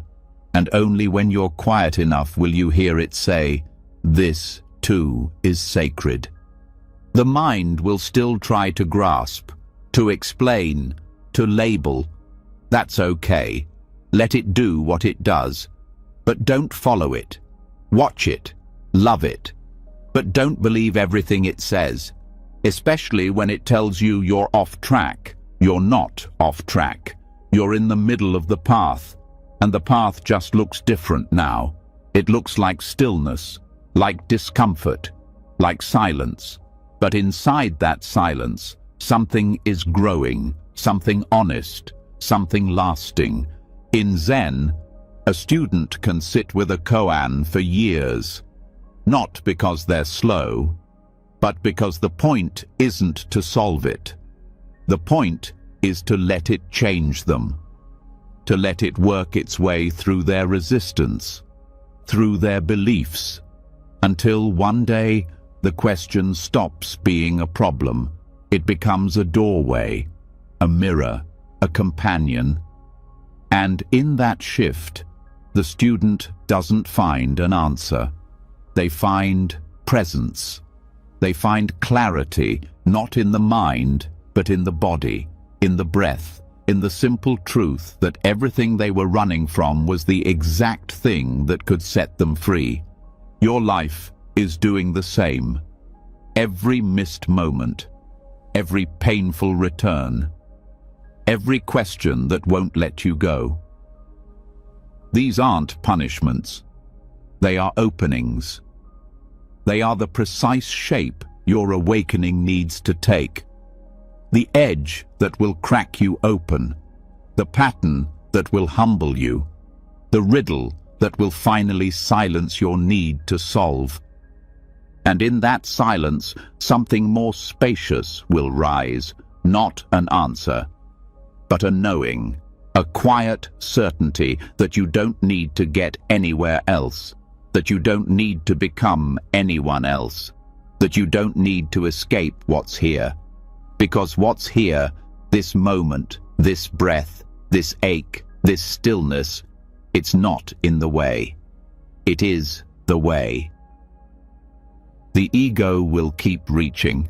That's okay. Let it reach, but don't follow it. Come back, again and again, to this, to now, to the koan you've been living all along, not to figure it out, but to feel it fully, to meet it with the kind of presence that doesn't need resolution, just connection. And that connection, that willingness to be with life exactly as it is, that's what dissolves ego. That's what softens the need to know. That's what opens the heart. So you don't need a breakthrough. You don't need a moment of clarity. You don't need a map. You only need this breath. You only need to stay. You only need to meet what's already here with eyes that are no longer searching, but seeing. And in that seeing, you'll find that the riddle isn't meant to be solved. It's meant to be lived, and it's always been pointing you home. Even after realizing that your life is not a mistake to solve, but a koan to meet, something deeper begins to stir. You stop resisting the shape of your experience. You stop demanding clear answers. You begin to trust the mystery. But then you look around and notice that, on the outside, nothing has changed. The same job, the same apartment, the same tension in your chest when the phone rings, and a quiet voice returns. If I'm doing all this inner work, why does everything still feel the same? That moment, where the outer world stands still but the inner world begins to tremble, is not a failure. It's a beginning, a subtle shift you can't yet see with your eyes, but you start to feel in your nervous system, in the space between thoughts, in the way you no longer react as sharply. The real change often doesn't come from what happens around you. It comes from what happens within you when you stop needing anything around you to be different. This is the turning point. When you no longer wait for life to change before you allow yourself to wake up. You start to realize that transformation was never about rearranging circumstances. It was about dissolving the lens you were looking through. Awareness is what changes everything. Not because it forces life into a better shape, but because it reveals a deeper truth already woven into what's in front of you. It's easy to believe that something outside needs to shift first, that healing begins with a new relationship, or freedom begins with a new job, or peace begins with silence. But these are only conditions, and conditions can't hold anything permanent. The kind of change that endures is the kind that happens before anything changes at all. When you wake up inside the same life you once wanted to escape and no longer feel the same urge to run, that's not stagnation, that's a breakthrough. Because now your peace isn't waiting on permission. It's arising from contact, real contact, with this breath, with this moment, with the version of you that no longer demands life feel good in order to feel alive. There's a myth that says progress should look like movement, but some of the most sacred progress can't be measured. You start to catch your thoughts before they spiral. You notice your breathing in the middle of stress. You offer a softer word in a moment that used to burn with reaction. These moments don't always feel profound, but they are, because they point to something that has shifted without needing proof. This is not about faking gratitude for a life that still aches. It's about waking up inside that ache and noticing you're no longer drowning in it. You're breathing through it. You're no longer identifying with every story your mind creates. You're no longer treating your emotions as enemies. You're learning to stay, to see, to meet what's here without needing it to prove anything. And slowly, the same life starts to feel different. Not because the people changed, not because the outcomes improved, but because you're not using those things to measure your worth anymore. You're not asking life to prove that you matter. You've already started to know it, not as an idea, but as a quiet presence that holds steady when the surface shakes. This is what spiritual practice really means. It's not about rising above the world. It's about seeing it differently, noticing the space between moments, meeting discomfort with curiosity instead of panic, and understanding that sometimes the most radical transformation is invisible. The ego resists this kind of change because it wants evidence. It wants before and after photos. It wants timelines and checklists and validation. But awareness doesn't care about timelines. It unfolds in silence, in stillness.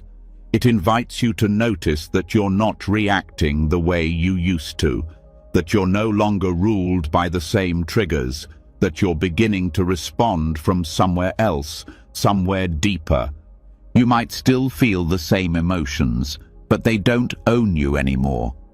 You might still hear the same self-critical thoughts, but they don't hold the same authority.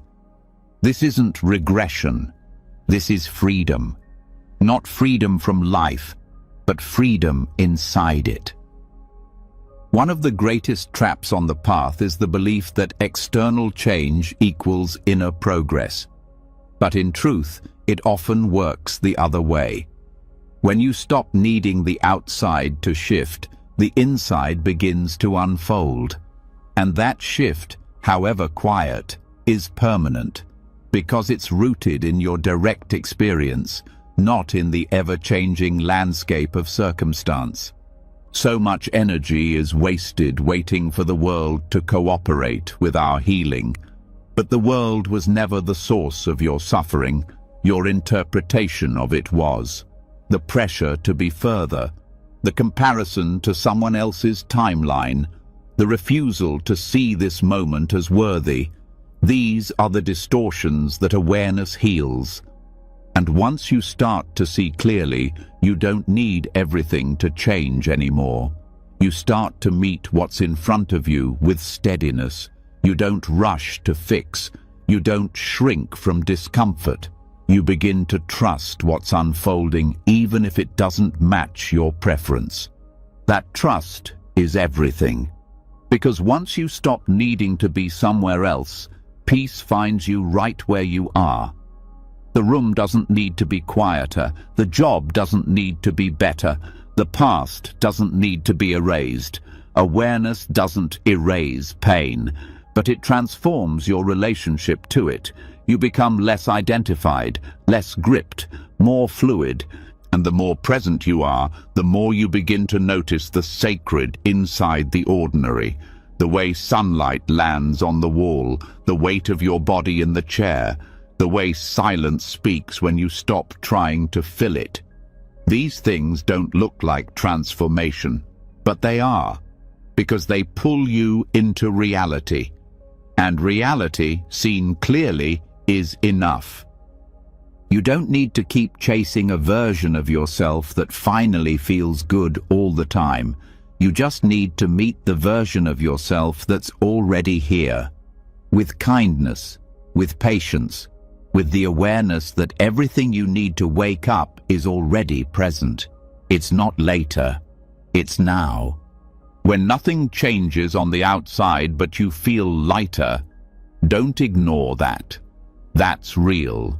That's the shift. When the same day begins to feel less threatening, when you stop narrating your suffering with such intensity, when you smile for no reason, not because life got easier, but because your grip loosened, that's the transformation that lasts. This isn't about pretending everything is fine. It's about realizing you don't need to understand everything for it to be okay. It's about recognizing that being fully here, even in the mess, is better than escaping to somewhere that doesn't exist. The illusion that your circumstances determine your peace is hard to let go of. But once you see through it, you'll never believe it again, because you'll have tasted the freedom of inner change, of watching your same life with new eyes, of finding the miraculous in the familiar. It's not that the world changed, it's that you woke up inside it. And that shift, quiet, patient, internal, is the one that makes all the difference. You've now seen that transformation doesn't always announce itself through visible change. Sometimes it unfolds silently, through your attention, through your breath, through your willingness to be with what is. And in that stillness, something unexpected begins to reveal itself. A deeper question starts to rise, not about your life, but about you, about who you think you are, and more importantly, who you think you're supposed to become. That quiet pressure returns. The sense that you should be further by now, kinder, wiser, more healed, more put together. It's subtle, but it hums underneath everything you do.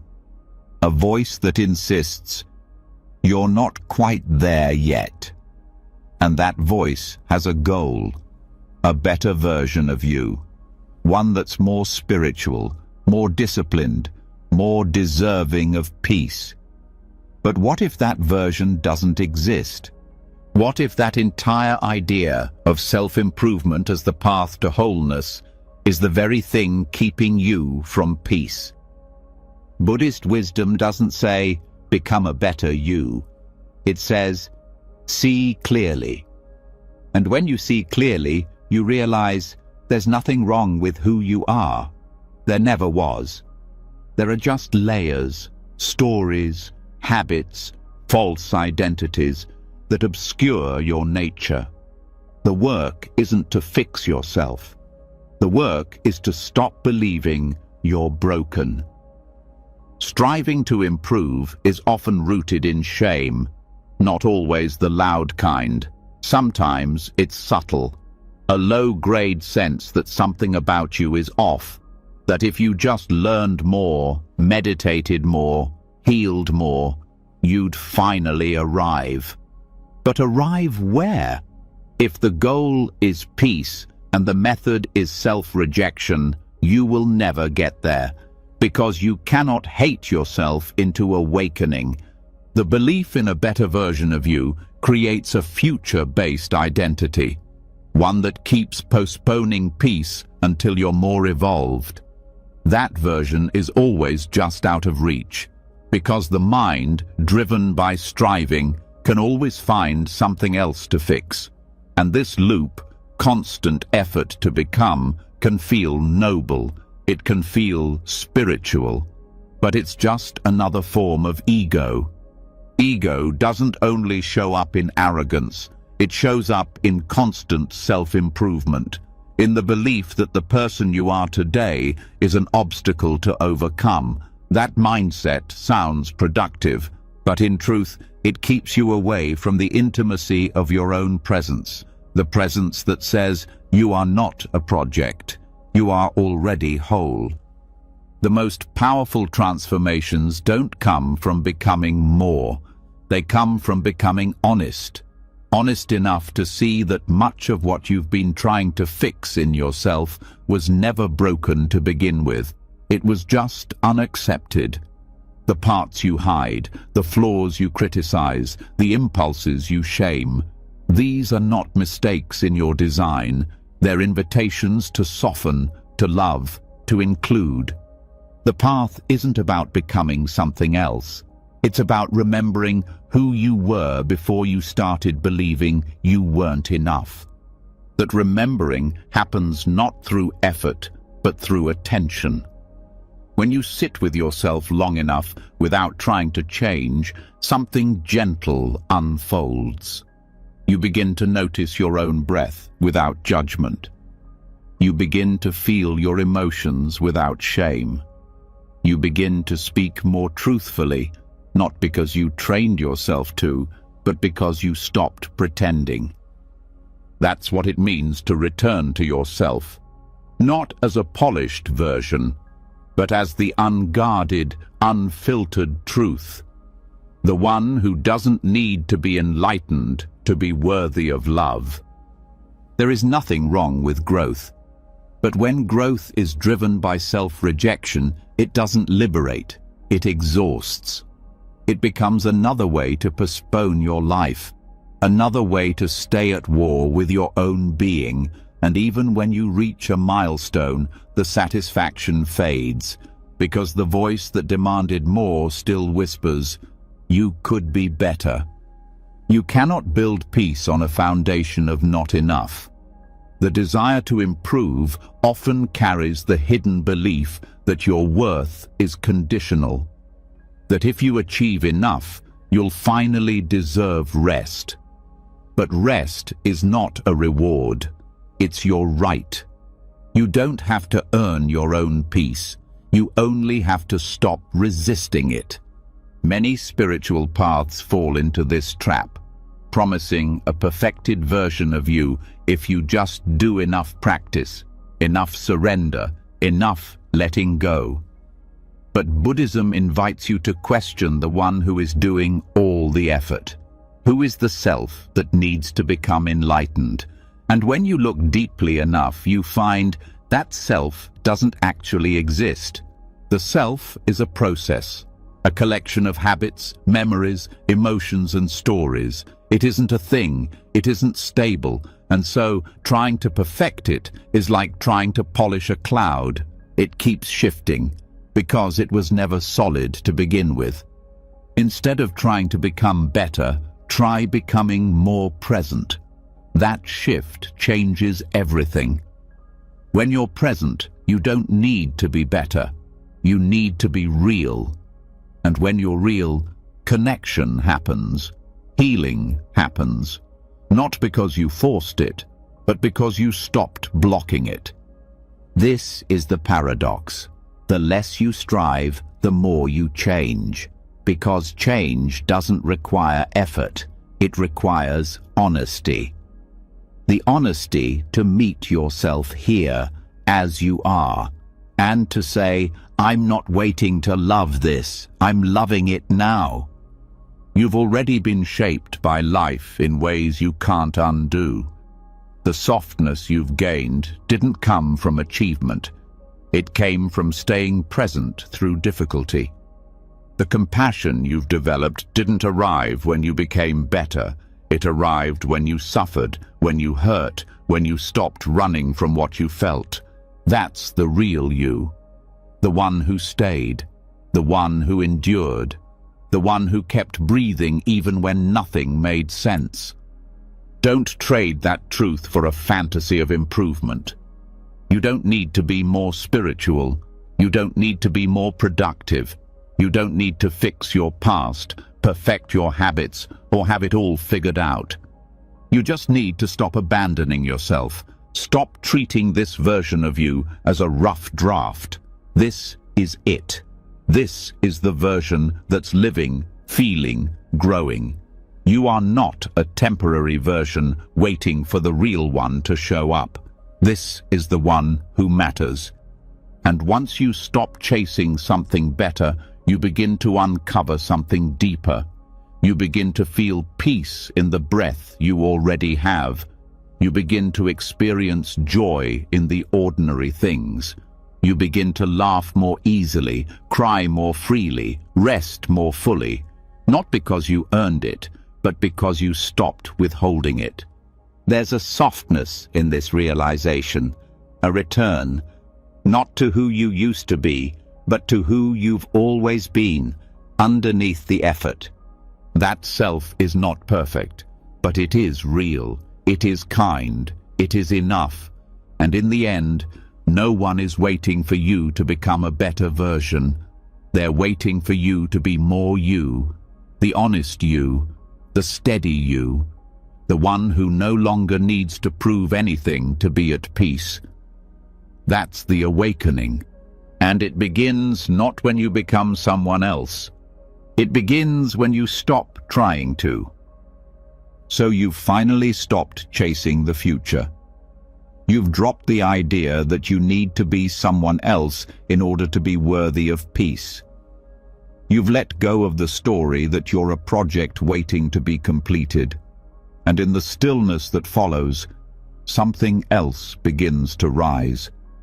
Not a goal, not a plan, but a quiet realization. This moment is not random.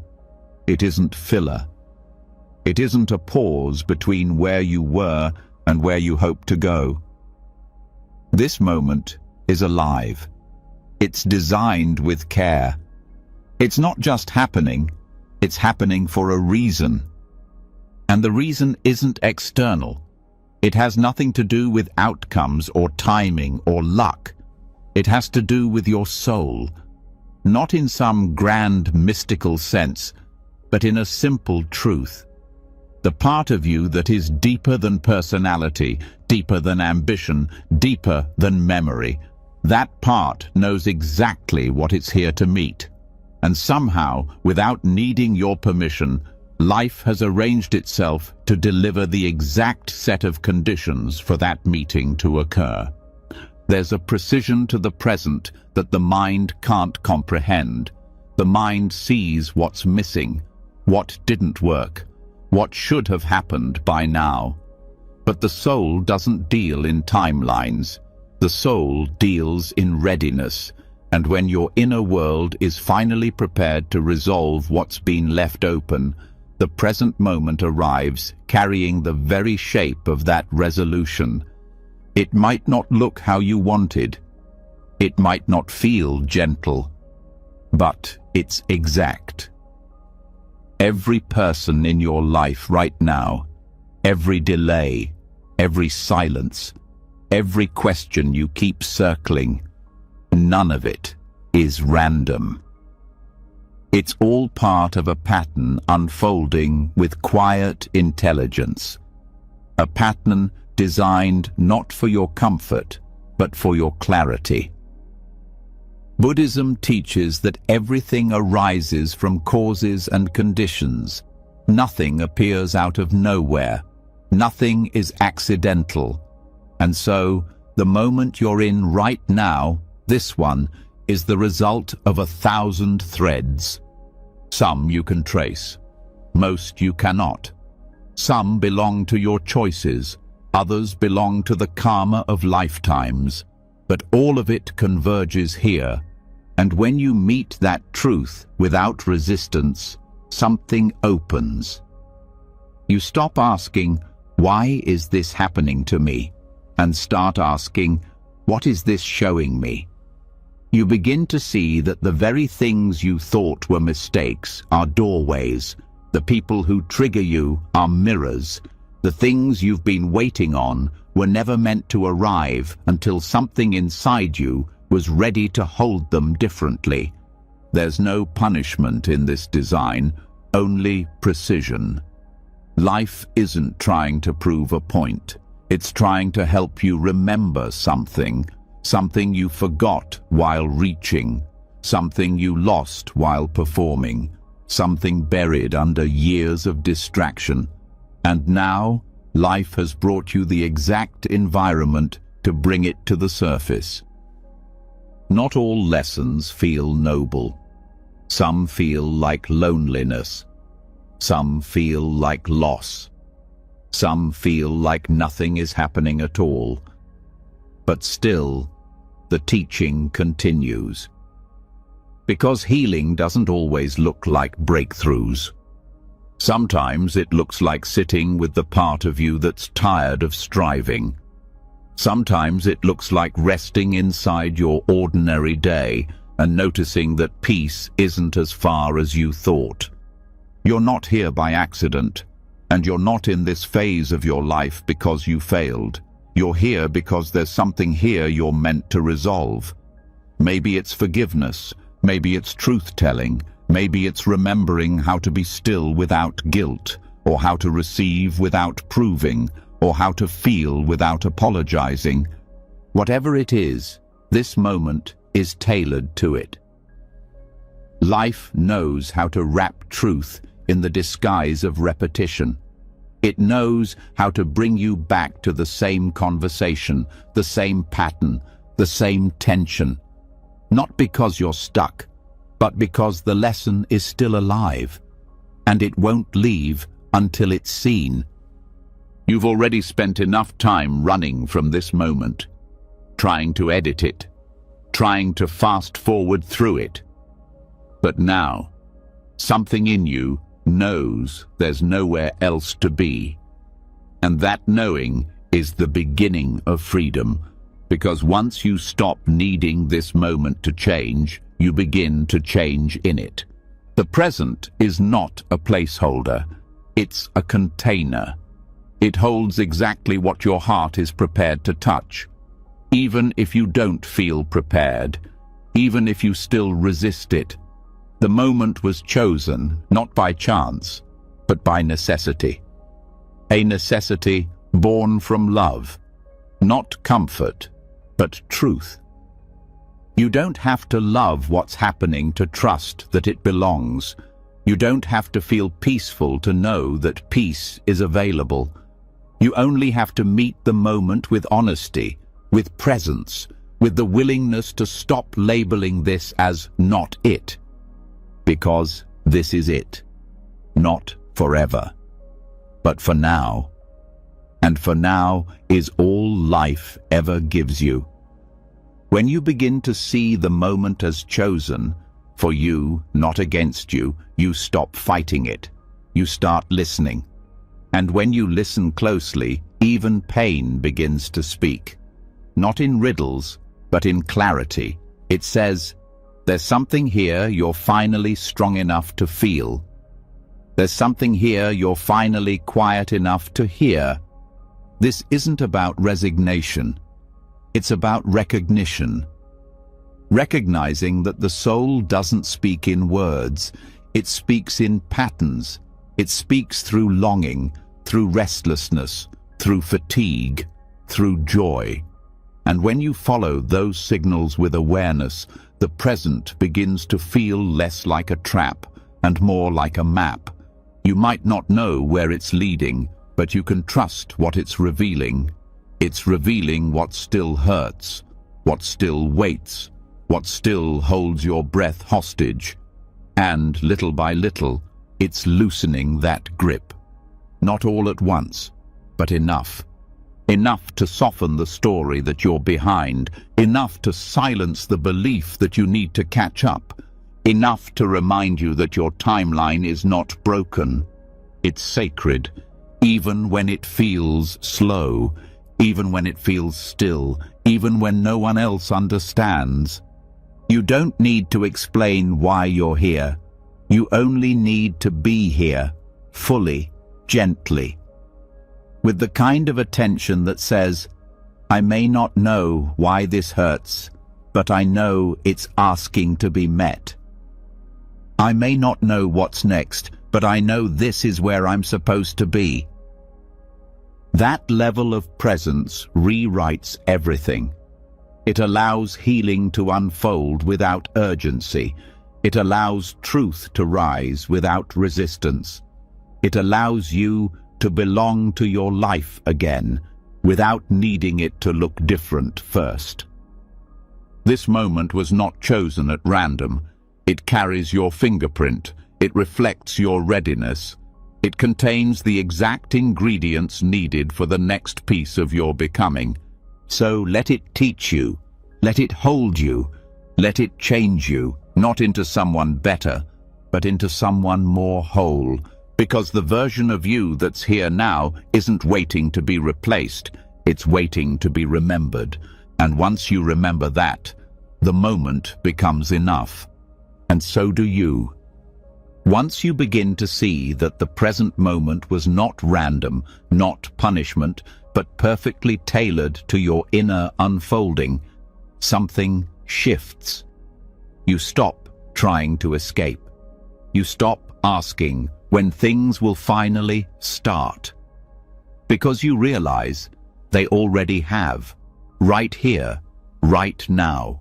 The healing, the integration, the remembering, it's all happening in the present. But then something else begins to stir beneath that clarity. A quieter truth, one that runs against everything you were taught to value. What if moving forward isn't always the answer? What if continuing is not always strength? What if sometimes stopping fully, deliberately, without shame, is the most powerful thing you can do? We live in a world obsessed with becoming, with climbing, with earning. The path is often mistaken for acceleration, for scaling higher versions of yourself. But the deepest transformations do not happen in motion. They happen in stillness, not in striving, but in stopping. Stopping is not giving up. It is coming home. Not just to the body or to the breath, but to truth. It's the moment you stop pushing against the current and realize you're already standing in the river. It's the instant when you drop the burden of always needing to do more, and you begin to see clearly that nothing more needs to be done for this moment to matter. You've been told that rest is what happens after you've proven yourself, that stillness is something you earn. But Buddhism teaches something far more radical, that stopping is not a break from the path. It is the path. It's not what you do once you're healed. It's how you begin to heal. By ceasing the habit of outrunning yourself. By letting go of the belief that peace is a reward and recognizing that it's been quietly waiting under every layer of effort. In the West, ambition is often praised. Movement is glorified. To stop is to be seen as lazy, uncertain, lost. But the art of stopping is not about weakness. It is about the rare courage it takes to break the trance of endless doing. It takes real clarity to pause when momentum tells you to continue. It takes depth to recognize that rushing forward might actually be leading you away from yourself. Stopping means listening, not just to silence, but to what's underneath the noise. The tension in your shoulders, the grief in your chest, the voice inside that's been asking for attention, not validation. When you stop, you can finally hear that voice. You can hear what your body has been holding. You can hear what your spirit has been waiting to say. These messages are quiet. They don't shout. They arrive in moments of stillness that ambition never gives you time to feel. Many people fear stopping because they associate it with quitting. But there is a vast difference between quitting out of fear and stopping out of wisdom. Quitting says, "I'm not enough." Stopping says, "I've done enough." Quitting is reactive. Stopping is responsive. One comes from panic, the other from presence. To pause is not to fail. It is to recalibrate. To step back from the noise and remember why you were walking in the first place.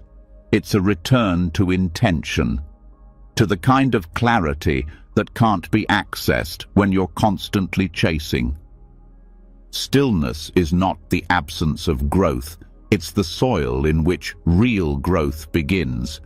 When you stop long enough to feel what's here, you might discover you've been running on beliefs that no longer serve you, that you've been climbing ladders that lead nowhere, that you've been saying yes to things that shrink you. In stopping, you begin to see what's been false, not to judge yourself, but to free yourself, because you can't see clearly while you're moving too fast. There is a Zen story about a man who asked his teacher, "What is the path to enlightenment?" The teacher replied, "Stop, sit down, be still." That was the whole instruction, not because movement is wrong, but because stillness is where illusion falls apart.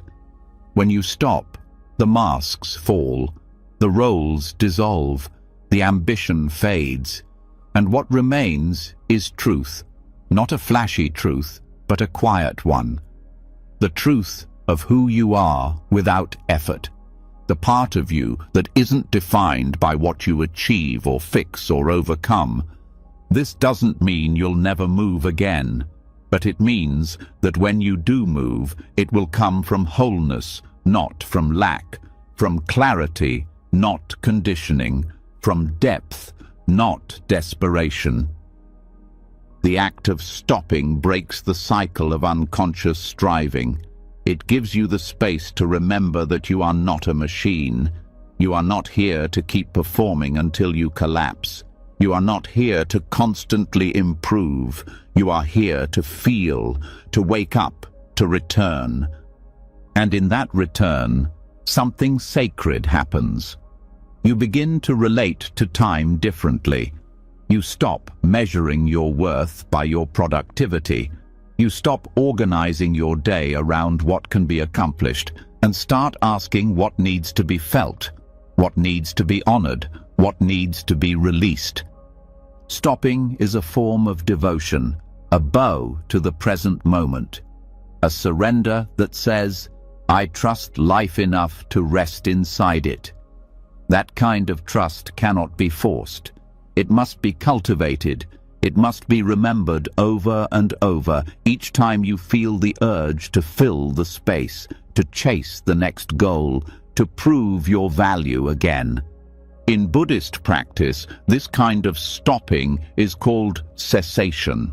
It is not the end of your path.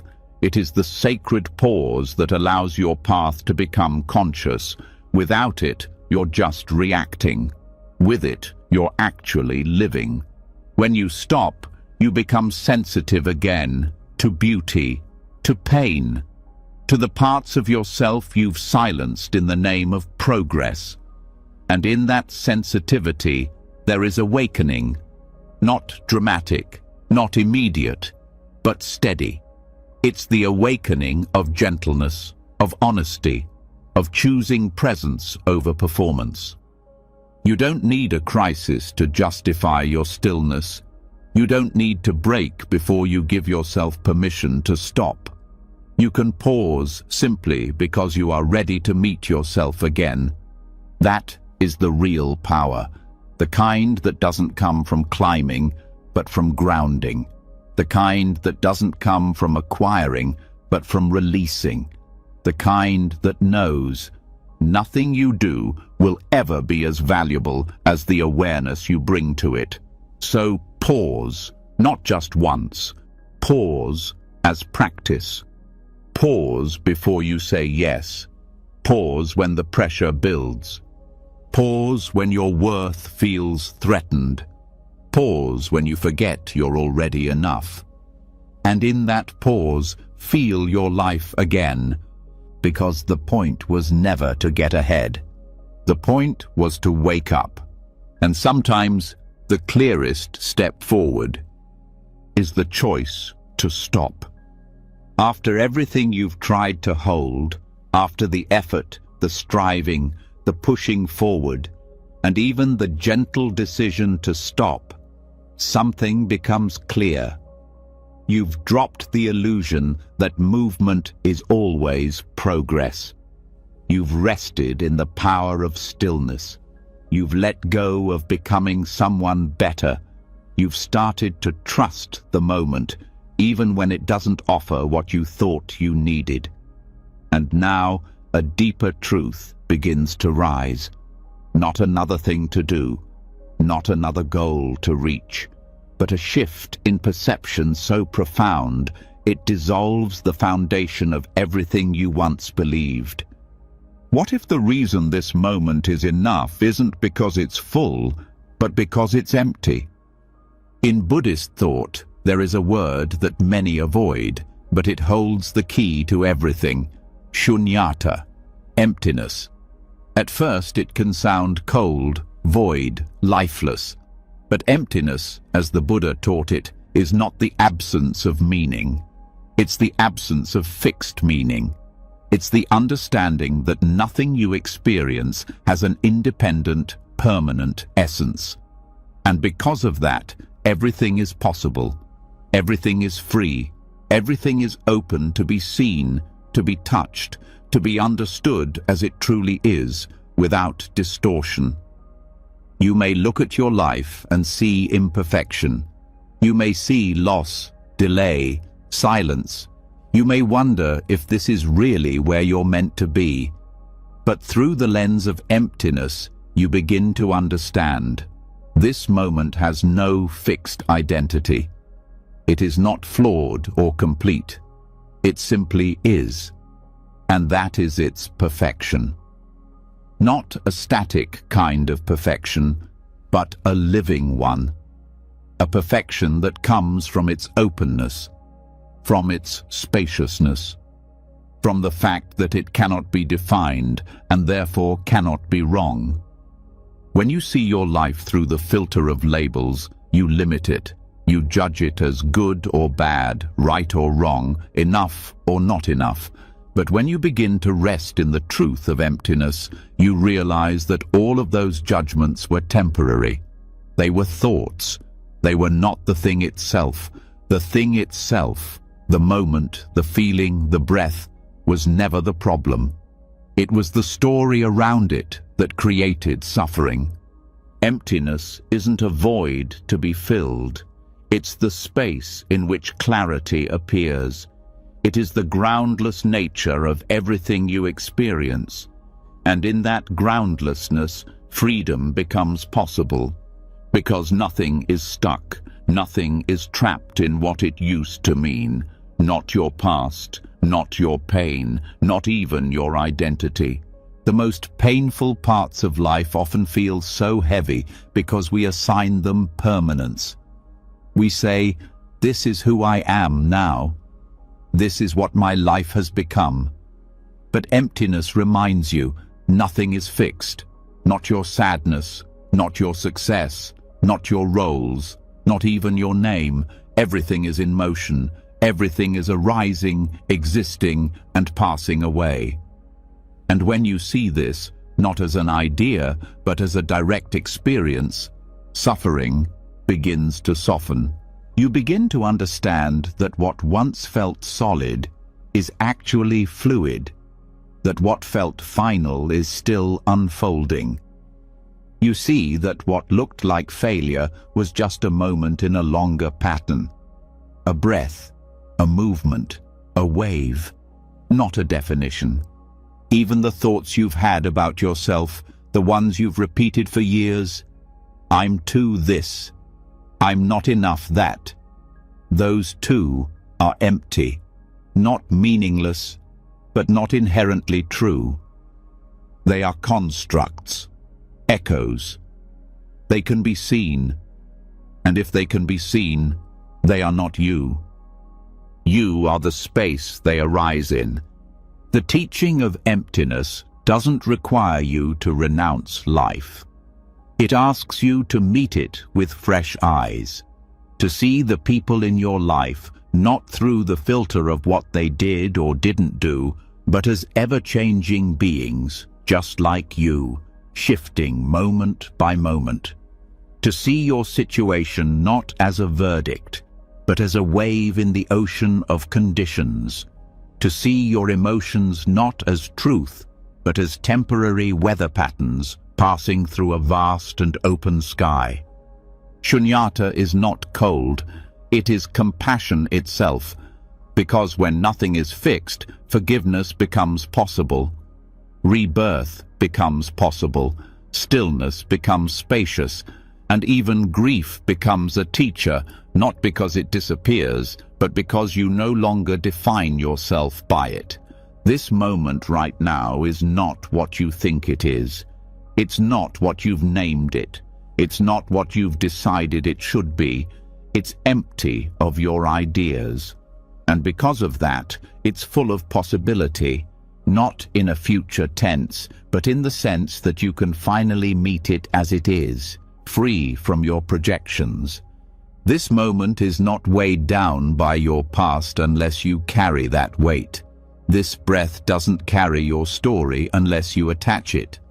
Emptiness means you can return, you can begin again. You can see your life without the lens of disappointment or longing.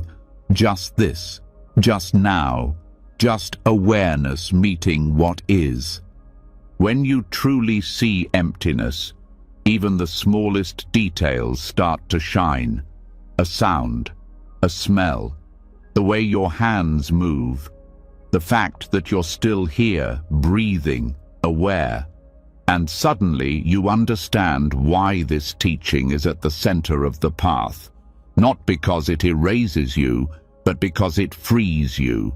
There is a deep relief in realizing you don't have to carry the identity you built.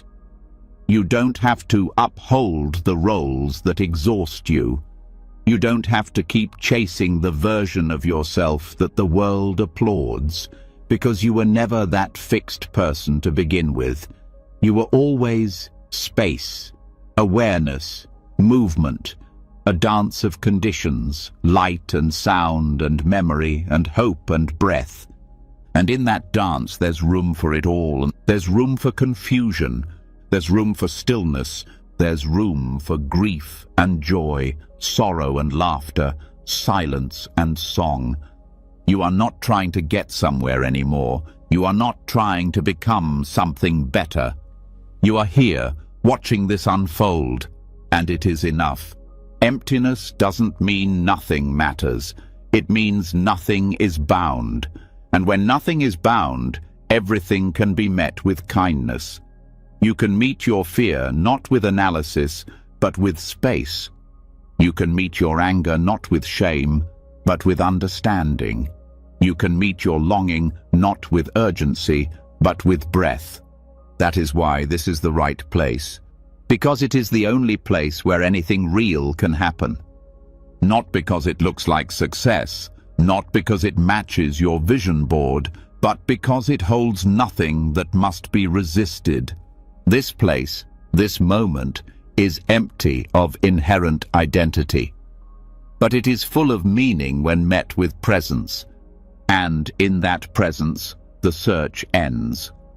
Not because you found what you were looking for, but because you remembered you were never lost. After seeing the world through the lens of emptiness, something in you softens. You stop holding so tightly. You stop assigning permanent meaning to things. You start to trust the openness of the present. You begin to feel that even when things are uncertain or incomplete, they are still whole. But in that openness, something else comes to the surface. Something quieter, harder to admit, a feeling that often goes unspoken. Loneliness. It slips in when you've stopped running, when the distractions fall away, when the crowd thins, when the phone is silent. It enters the space you've made through awareness, and at first it feels like a regression, like something is wrong. But what if nothing is wrong? What if this moment of being alone isn't a step back? It's the next step forward. Loneliness is not a failure of connection. It is the first invitation to meet yourself. Not the version you present to others, not the self you manage through roles or goals, the deeper one, the one that remains when everything else is quiet. We often think solitude means something went wrong, that it means you're not lovable, not understood, not included. But Buddhism invites a different understanding. Solitude is not exile, it is training, a space where clarity can finally land, a space where the noise of the world has softened just enough that your real voice can rise. You were taught to fear loneliness. You were taught that your value is reflected back to you through other people, that attention means worth, that being wanted means you are enough. But those are fragile mirrors, easily cracked. And the deeper truth is this: the clarity you are seeking, the peace you've been working for, it doesn't need an audience. It needs space, honest space, empty space, the kind of space that only solitude offers. Sitting alone is not passive. It's not waiting for someone or something to fill the gap. It's the practice of facing your own mind, of listening without interruption, of remembering the parts of you that don't speak when the room is full.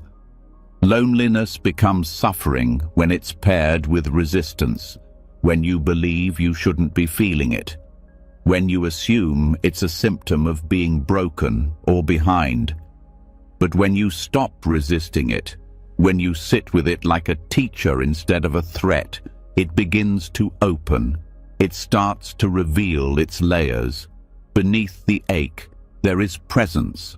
Beneath the presence, there is stillness. Beneath the stillness, there is clarity. Solitude is the environment that makes self-understanding possible. In the absence of distraction, your patterns become visible. You see the stories you've been repeating. You hear the tone of your own inner dialogue. You feel the way your body tenses out of habit. This is not always pleasant, but it's honest, and honesty is the beginning of healing. When you sit with yourself long enough, something else happens. Your need for external validation starts to weaken. You stop chasing approval. You stop looking for your reflection in someone else's eyes. Not because you don't care anymore, but because you've remembered something more stable. You've remembered the quiet enoughness of simply being. Loneliness is often mislabeled. It's not always a lack of people. Sometimes it's a lack of presence with yourself. You can be surrounded and still feel empty, or you can be alone and feel full. The difference isn't the crowd. It's your contact with the present moment. When you're fully here, even in solitude, there's richness, there's nuance, there's life. The discomfort of being alone is not a sign to escape. It's a signal to go deeper, to ask what's there, to wonder what parts of you haven't been listened to because the noise was too loud. When you stop turning away from your own company, you discover a kind of companionship that doesn't need reassurance. You find the part of you that doesn't collapse when attention is withdrawn. This is strength, not the kind the world rewards, but the kind that endures. The path of awakening often leads through solitude, not because you're meant to be isolated, but because certain lessons can't be learned in the presence of others. Some realizations need space. Some truths won't speak unless it's just you and the quiet. In that space, you start to feel what you've avoided. You grieve what was never acknowledged. You hear the questions you've postponed. You remember what matters to you, not what you were told should matter, but what actually does. Solitude strips you down, but it doesn't leave you empty. It clears the space where something more honest can grow. Even your restlessness has something to show you.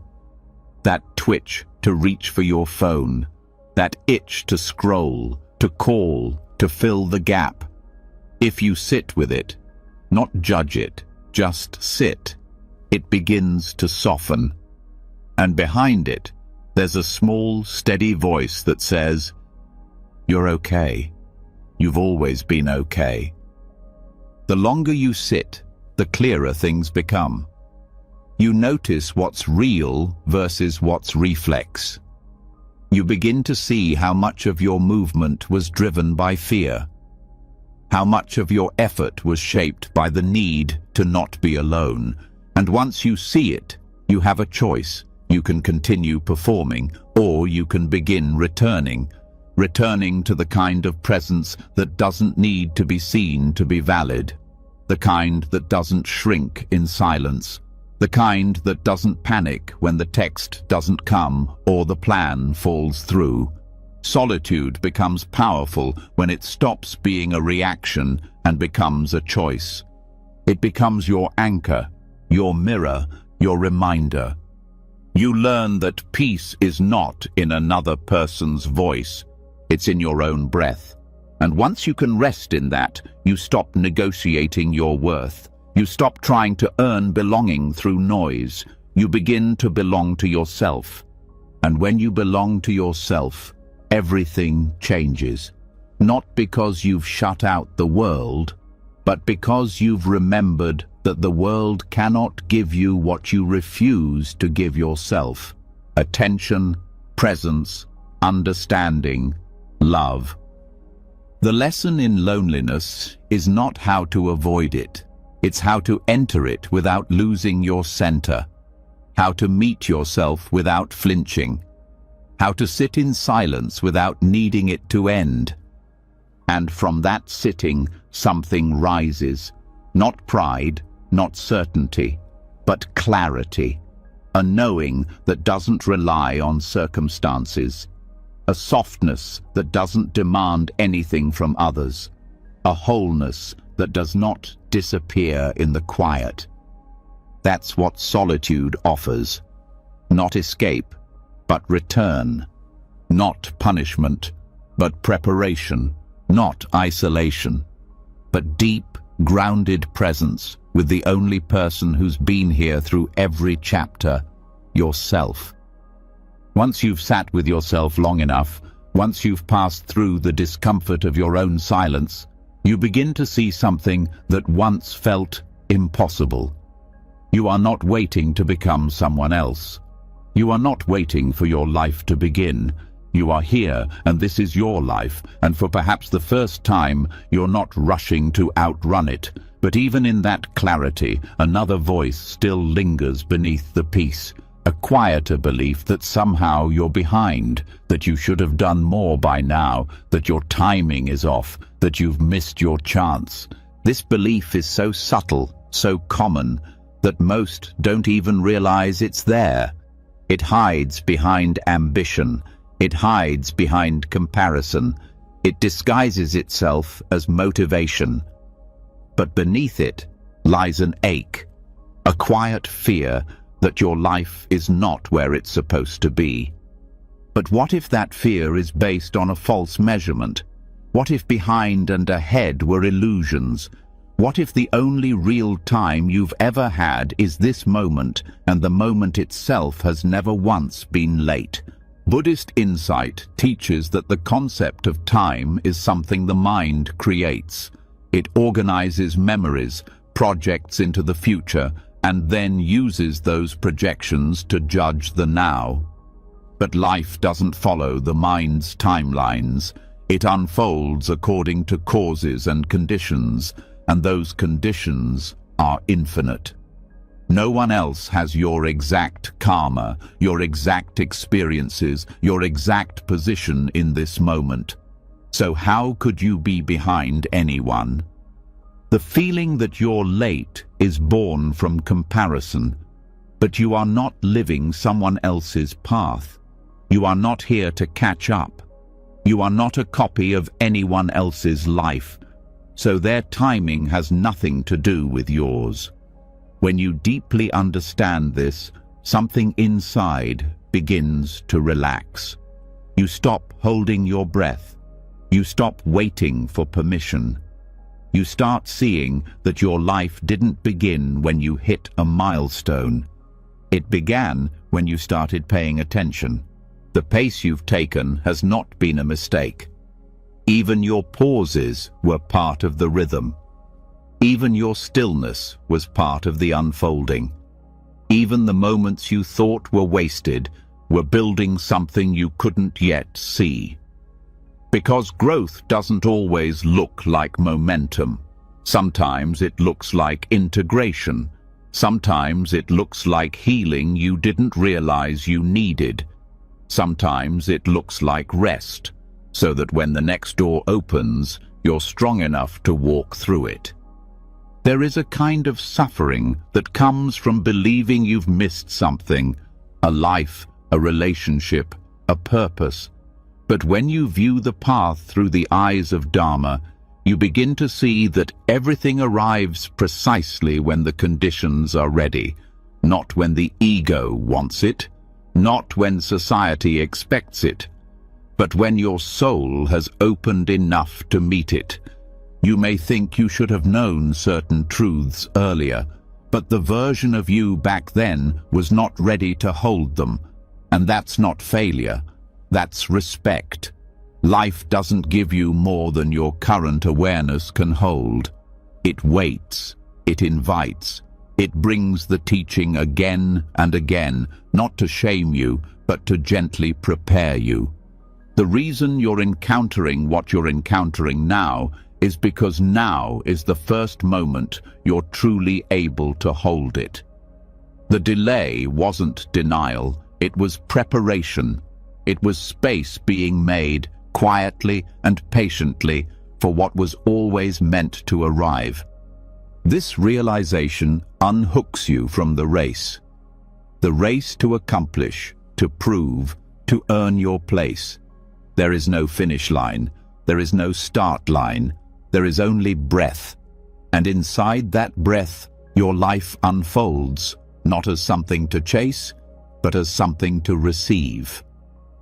When you stop viewing your life as a schedule, you begin to see it as a living process. One that breathes, that shifts, that pauses when needed and surges when ready.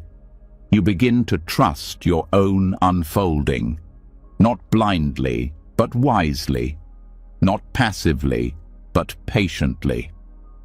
There is a kind of peace that comes when you stop asking if you're late, when you stop using age, progress, or others' lives as measurements. That peace is not complacency, it is presence. It is the freedom to walk your path at your pace, knowing that anything truly meant for you will meet you exactly when you are able to hold it. And this is not just spiritual optimism, It is observation. Think of all the times something didn't happen when you wanted it, and later you were grateful it hadn't. Think of the doors that didn't open because you weren't ready to walk through them with integrity. Think of the relationships that ended, not because you failed, but because you were being rerouted towards something truer. We often romanticize the idea of perfect timing as if it's something we must find. But it's not found. It's noticed.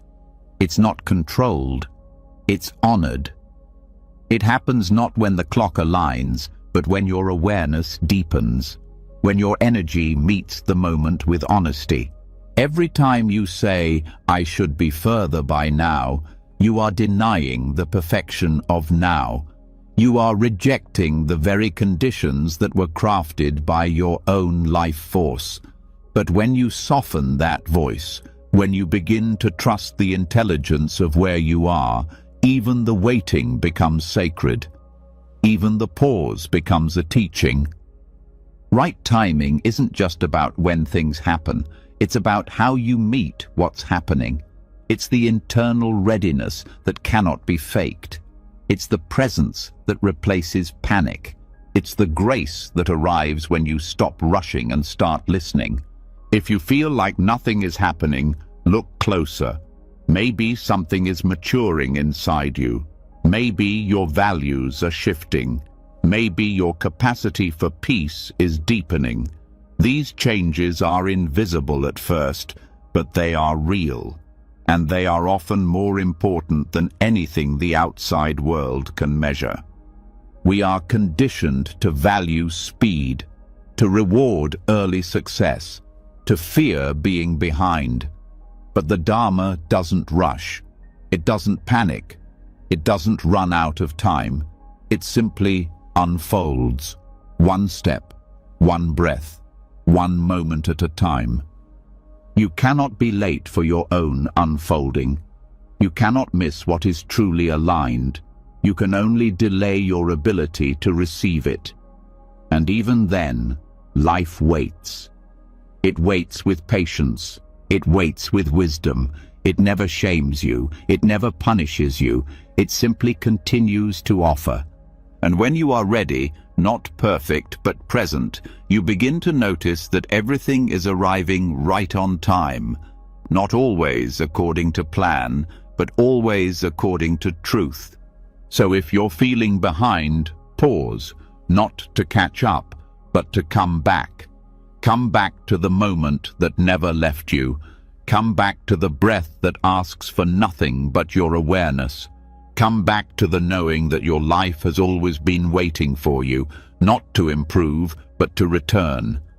Return to the trust that your timing is not broken, that your rhythm is not wrong, that your life is not delayed. It is unfolding, and your only job is to be here for it. After you've seen that your timing has never been wrong, that nothing has been missed, and nowhere is behind, something begins to shift in how you view your own life.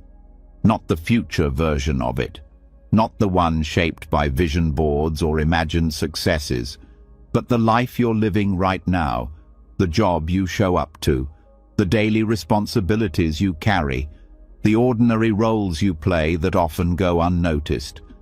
And a quiet question surfaces beneath the clarity. What if this isn't just maintenance? What if this isn't just something I'm doing until my real life begins? We're taught to believe that meaning lives in titles, prestige, and recognition. That purpose is something you finally discover after arriving at a better version of yourself. But the deeper teachings point elsewhere. They point to the unnoticed, the mundane, the background roles, the tasks that require no applause, and they ask, what if this, exactly this, is your compassion in motion?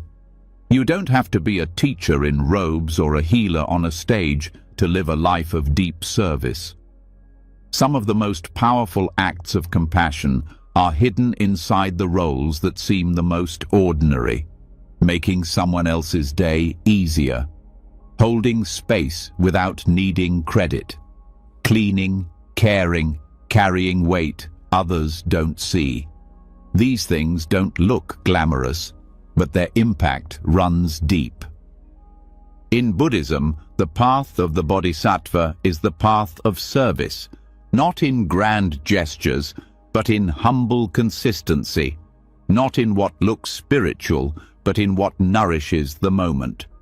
The roles you play right now, no matter how unremarkable they seem, might be doing exactly that. The mistake comes when we label parts of our life as less than. We say, "This is just a job," or "I'm just a parent," or "I'm only here because I have to be." But underneath those stories is a truth waiting to be seen, that your current situation is not meaningless. It is karmically placed. It is a living opportunity to show up with care, to turn attention into devotion, to bring presence where there is usually absence. The reason this role matters is not because it defines you, but because it gives you a space to express awareness in action, not just in what you do, but in how you do it, with patience, with integrity, with a willingness to give even when no one is watching. What makes a role compassionate isn't its outcome, it's the energy behind it. Are you rushing through it, or are you present for it? Are you waiting for something better, or are you pouring care into what's already here? Compassion is not always a feeling, it's a posture, a way of moving through the world that turns even routine acts into offerings. When you answer the phone, when you restock the shelf, when you wash the dish, when you take care of what others overlook, these can be acts of love if they're done with presence. And it's not just about what you're doing, it's about how your doing shapes the world around you. Your presence calms the room, your kindness shifts someone's day, your steadiness makes others feel safe. These things are easy to dismiss because they don't come with applause, but they are felt deeply. The ego looks for roles that impress, the heart looks for places it can serve, and sometimes the most powerful service is invisible. Sometimes it looks like showing up when you'd rather leave. Sometimes it looks like staying patient in a conversation no one else would tolerate. Sometimes it looks like returning to the same job, not because it's your dream, but because someone else depends on your care. That kind of service doesn't always feel good, but it's real, and it creates karma, not as punishment or reward, but as momentum. Quiet, steady momentum that shapes the world more than ambition ever could. We're taught to find meaning in what stands out. But what if meaning is found in what we consistently return to? What if your presence, offered again and again without needing to be seen, is the most sacred thing you're giving right now? This isn't about settling. It's about seeing. Seeing that you're not just passing time. You're transmitting energy. You're offering stillness in places that are frantic. You're planting patience in places that are hurried. You're bringing care where it would otherwise be missing. And you're doing it without a title, without a spotlight, without a reward. That is what makes it powerful. Sometimes your current role is not about achievement. It's about refinement. It's where your edges soften, where your old identity dies quietly, where your ego is humbled and your awareness is sharpened. That transformation doesn't come from changing your situation. It comes from seeing your situation through different eyes. Not the eyes that say, "I should be doing more," but the eyes that say, "What I'm doing now holds more than I thought." Even if the work is repetitive, even if it feels unnoticed, even if no one acknowledges it, your presence changes it. This isn't spiritual romanticism, it's practical dharma. The moment you stop trying to escape your current role and start entering it with mindfulness, everything changes. Not outwardly, perhaps, but inwardly, profoundly. You begin to feel integrity again. You begin to remember that you don't need a new role to be more compassionate. You need a new relationship with the role you already have. Even if it's not forever, it is for now. And if it is for now, it is sacred. Because right now is the only time you ever have to meet the world with your full attention. What if you stopped calling your work small? What if you stopped seeing your life as a placeholder? What if the very things you do each day are the exact karmic threads being woven into the greater cloth of awakening? There is a beauty in the roles we tend to minimize. They ground us, they remind us of interconnection.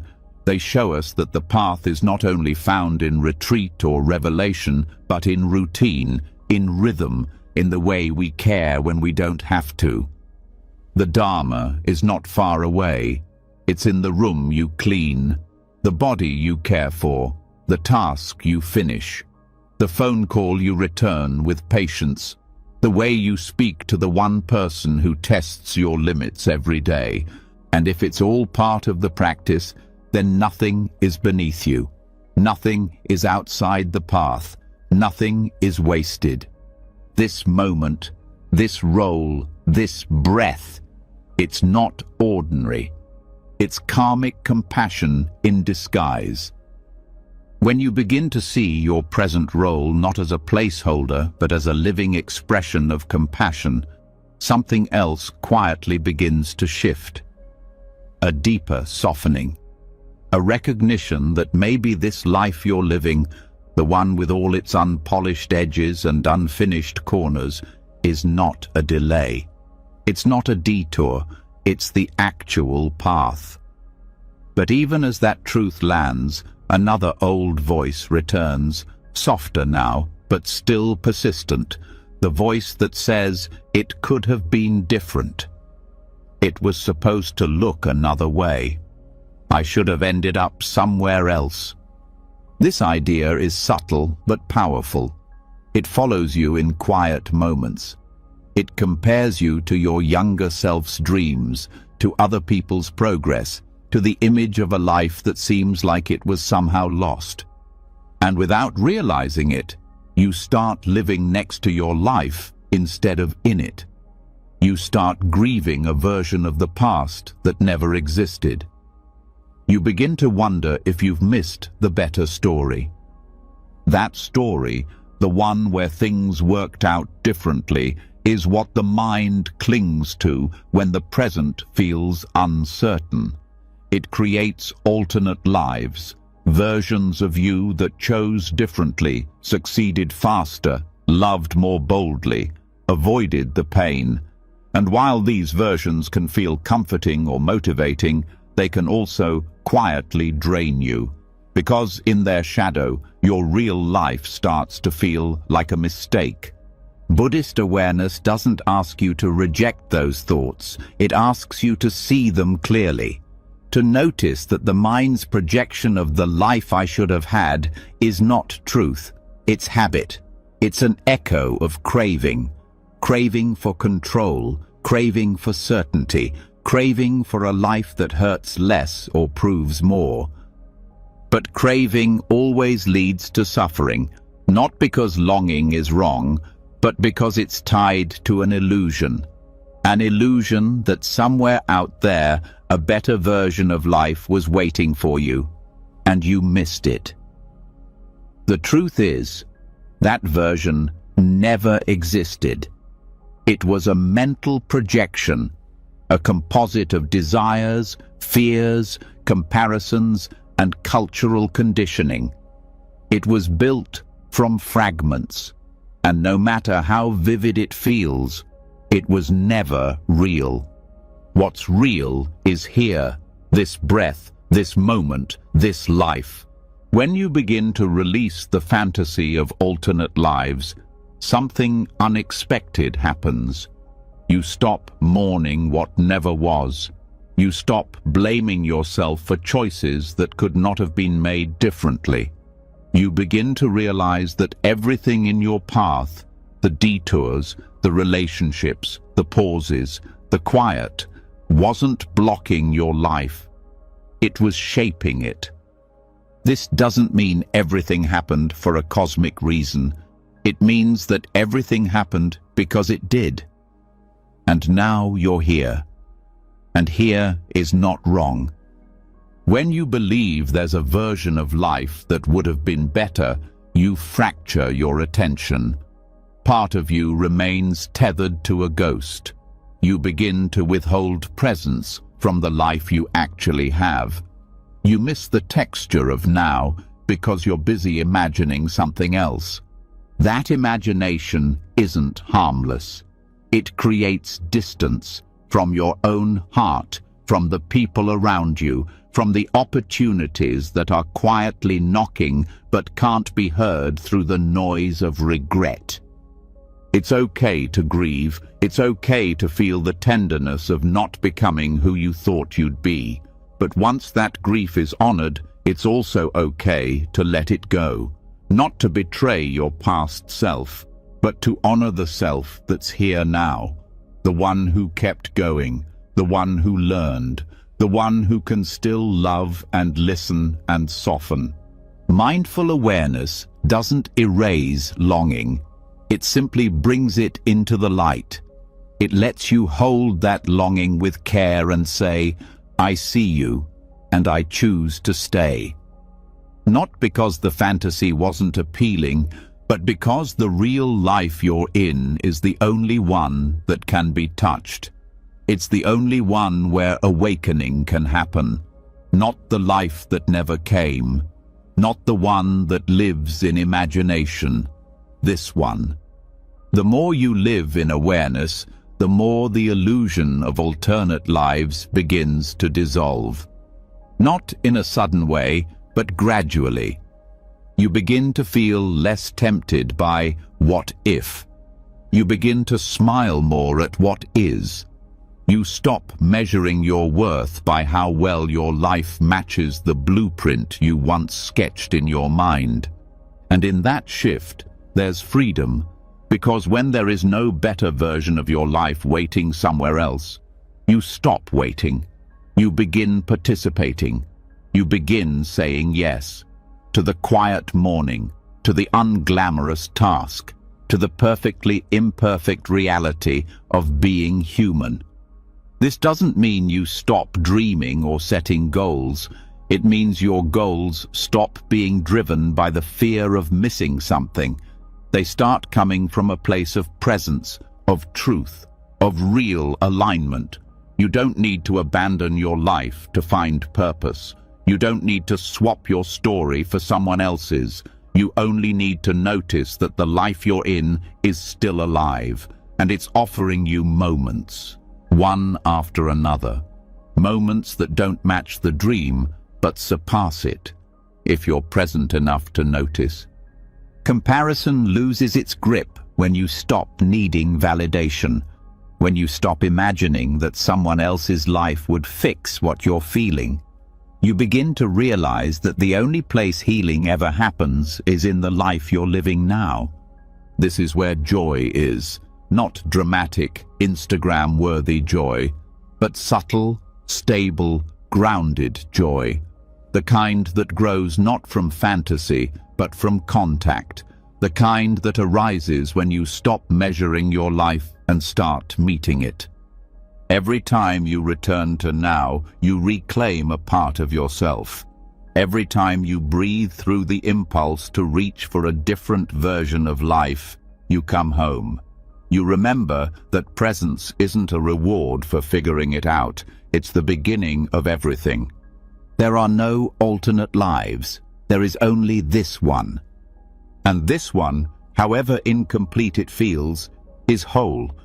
Not because it's easy, not because it matches the picture, but because it's real, and real is where love lives.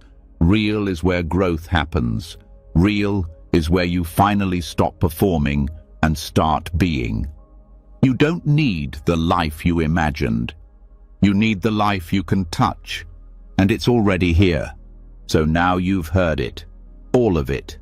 The delays, the stillness, the detours, the loneliness, the longing, the peace that rises not from perfection, but from presence. Every teaching pointed back to the same unshakable truth. You are not lost. You are not behind. You are not off path. You are exactly where you need to be. Not because everything is easy, but because everything is alive with meaning when seen through awareness. The job you thought didn't matter, the emotion you wished would go away, the moment you believed was a mistake. All of it has been part of the unfolding. All of it, a mirror, a koan, a call to stop running and start seeing. And now, here you are. Not chasing, not fixing, just resting, just breathing, just beginning to believe that your life isn't waiting to start. It already has. If even one of these truths landed in your heart, drop a comment below and simply write, "I'm exactly where I need to be." Let it be your declaration, your release, your quiet bow to the present moment. If you want more wisdom like this, more reminders of who you already are, subscribe to the channel. And when you do, tap the bell so you don't miss what comes next. Until then, rest. You're not late. You're right on time.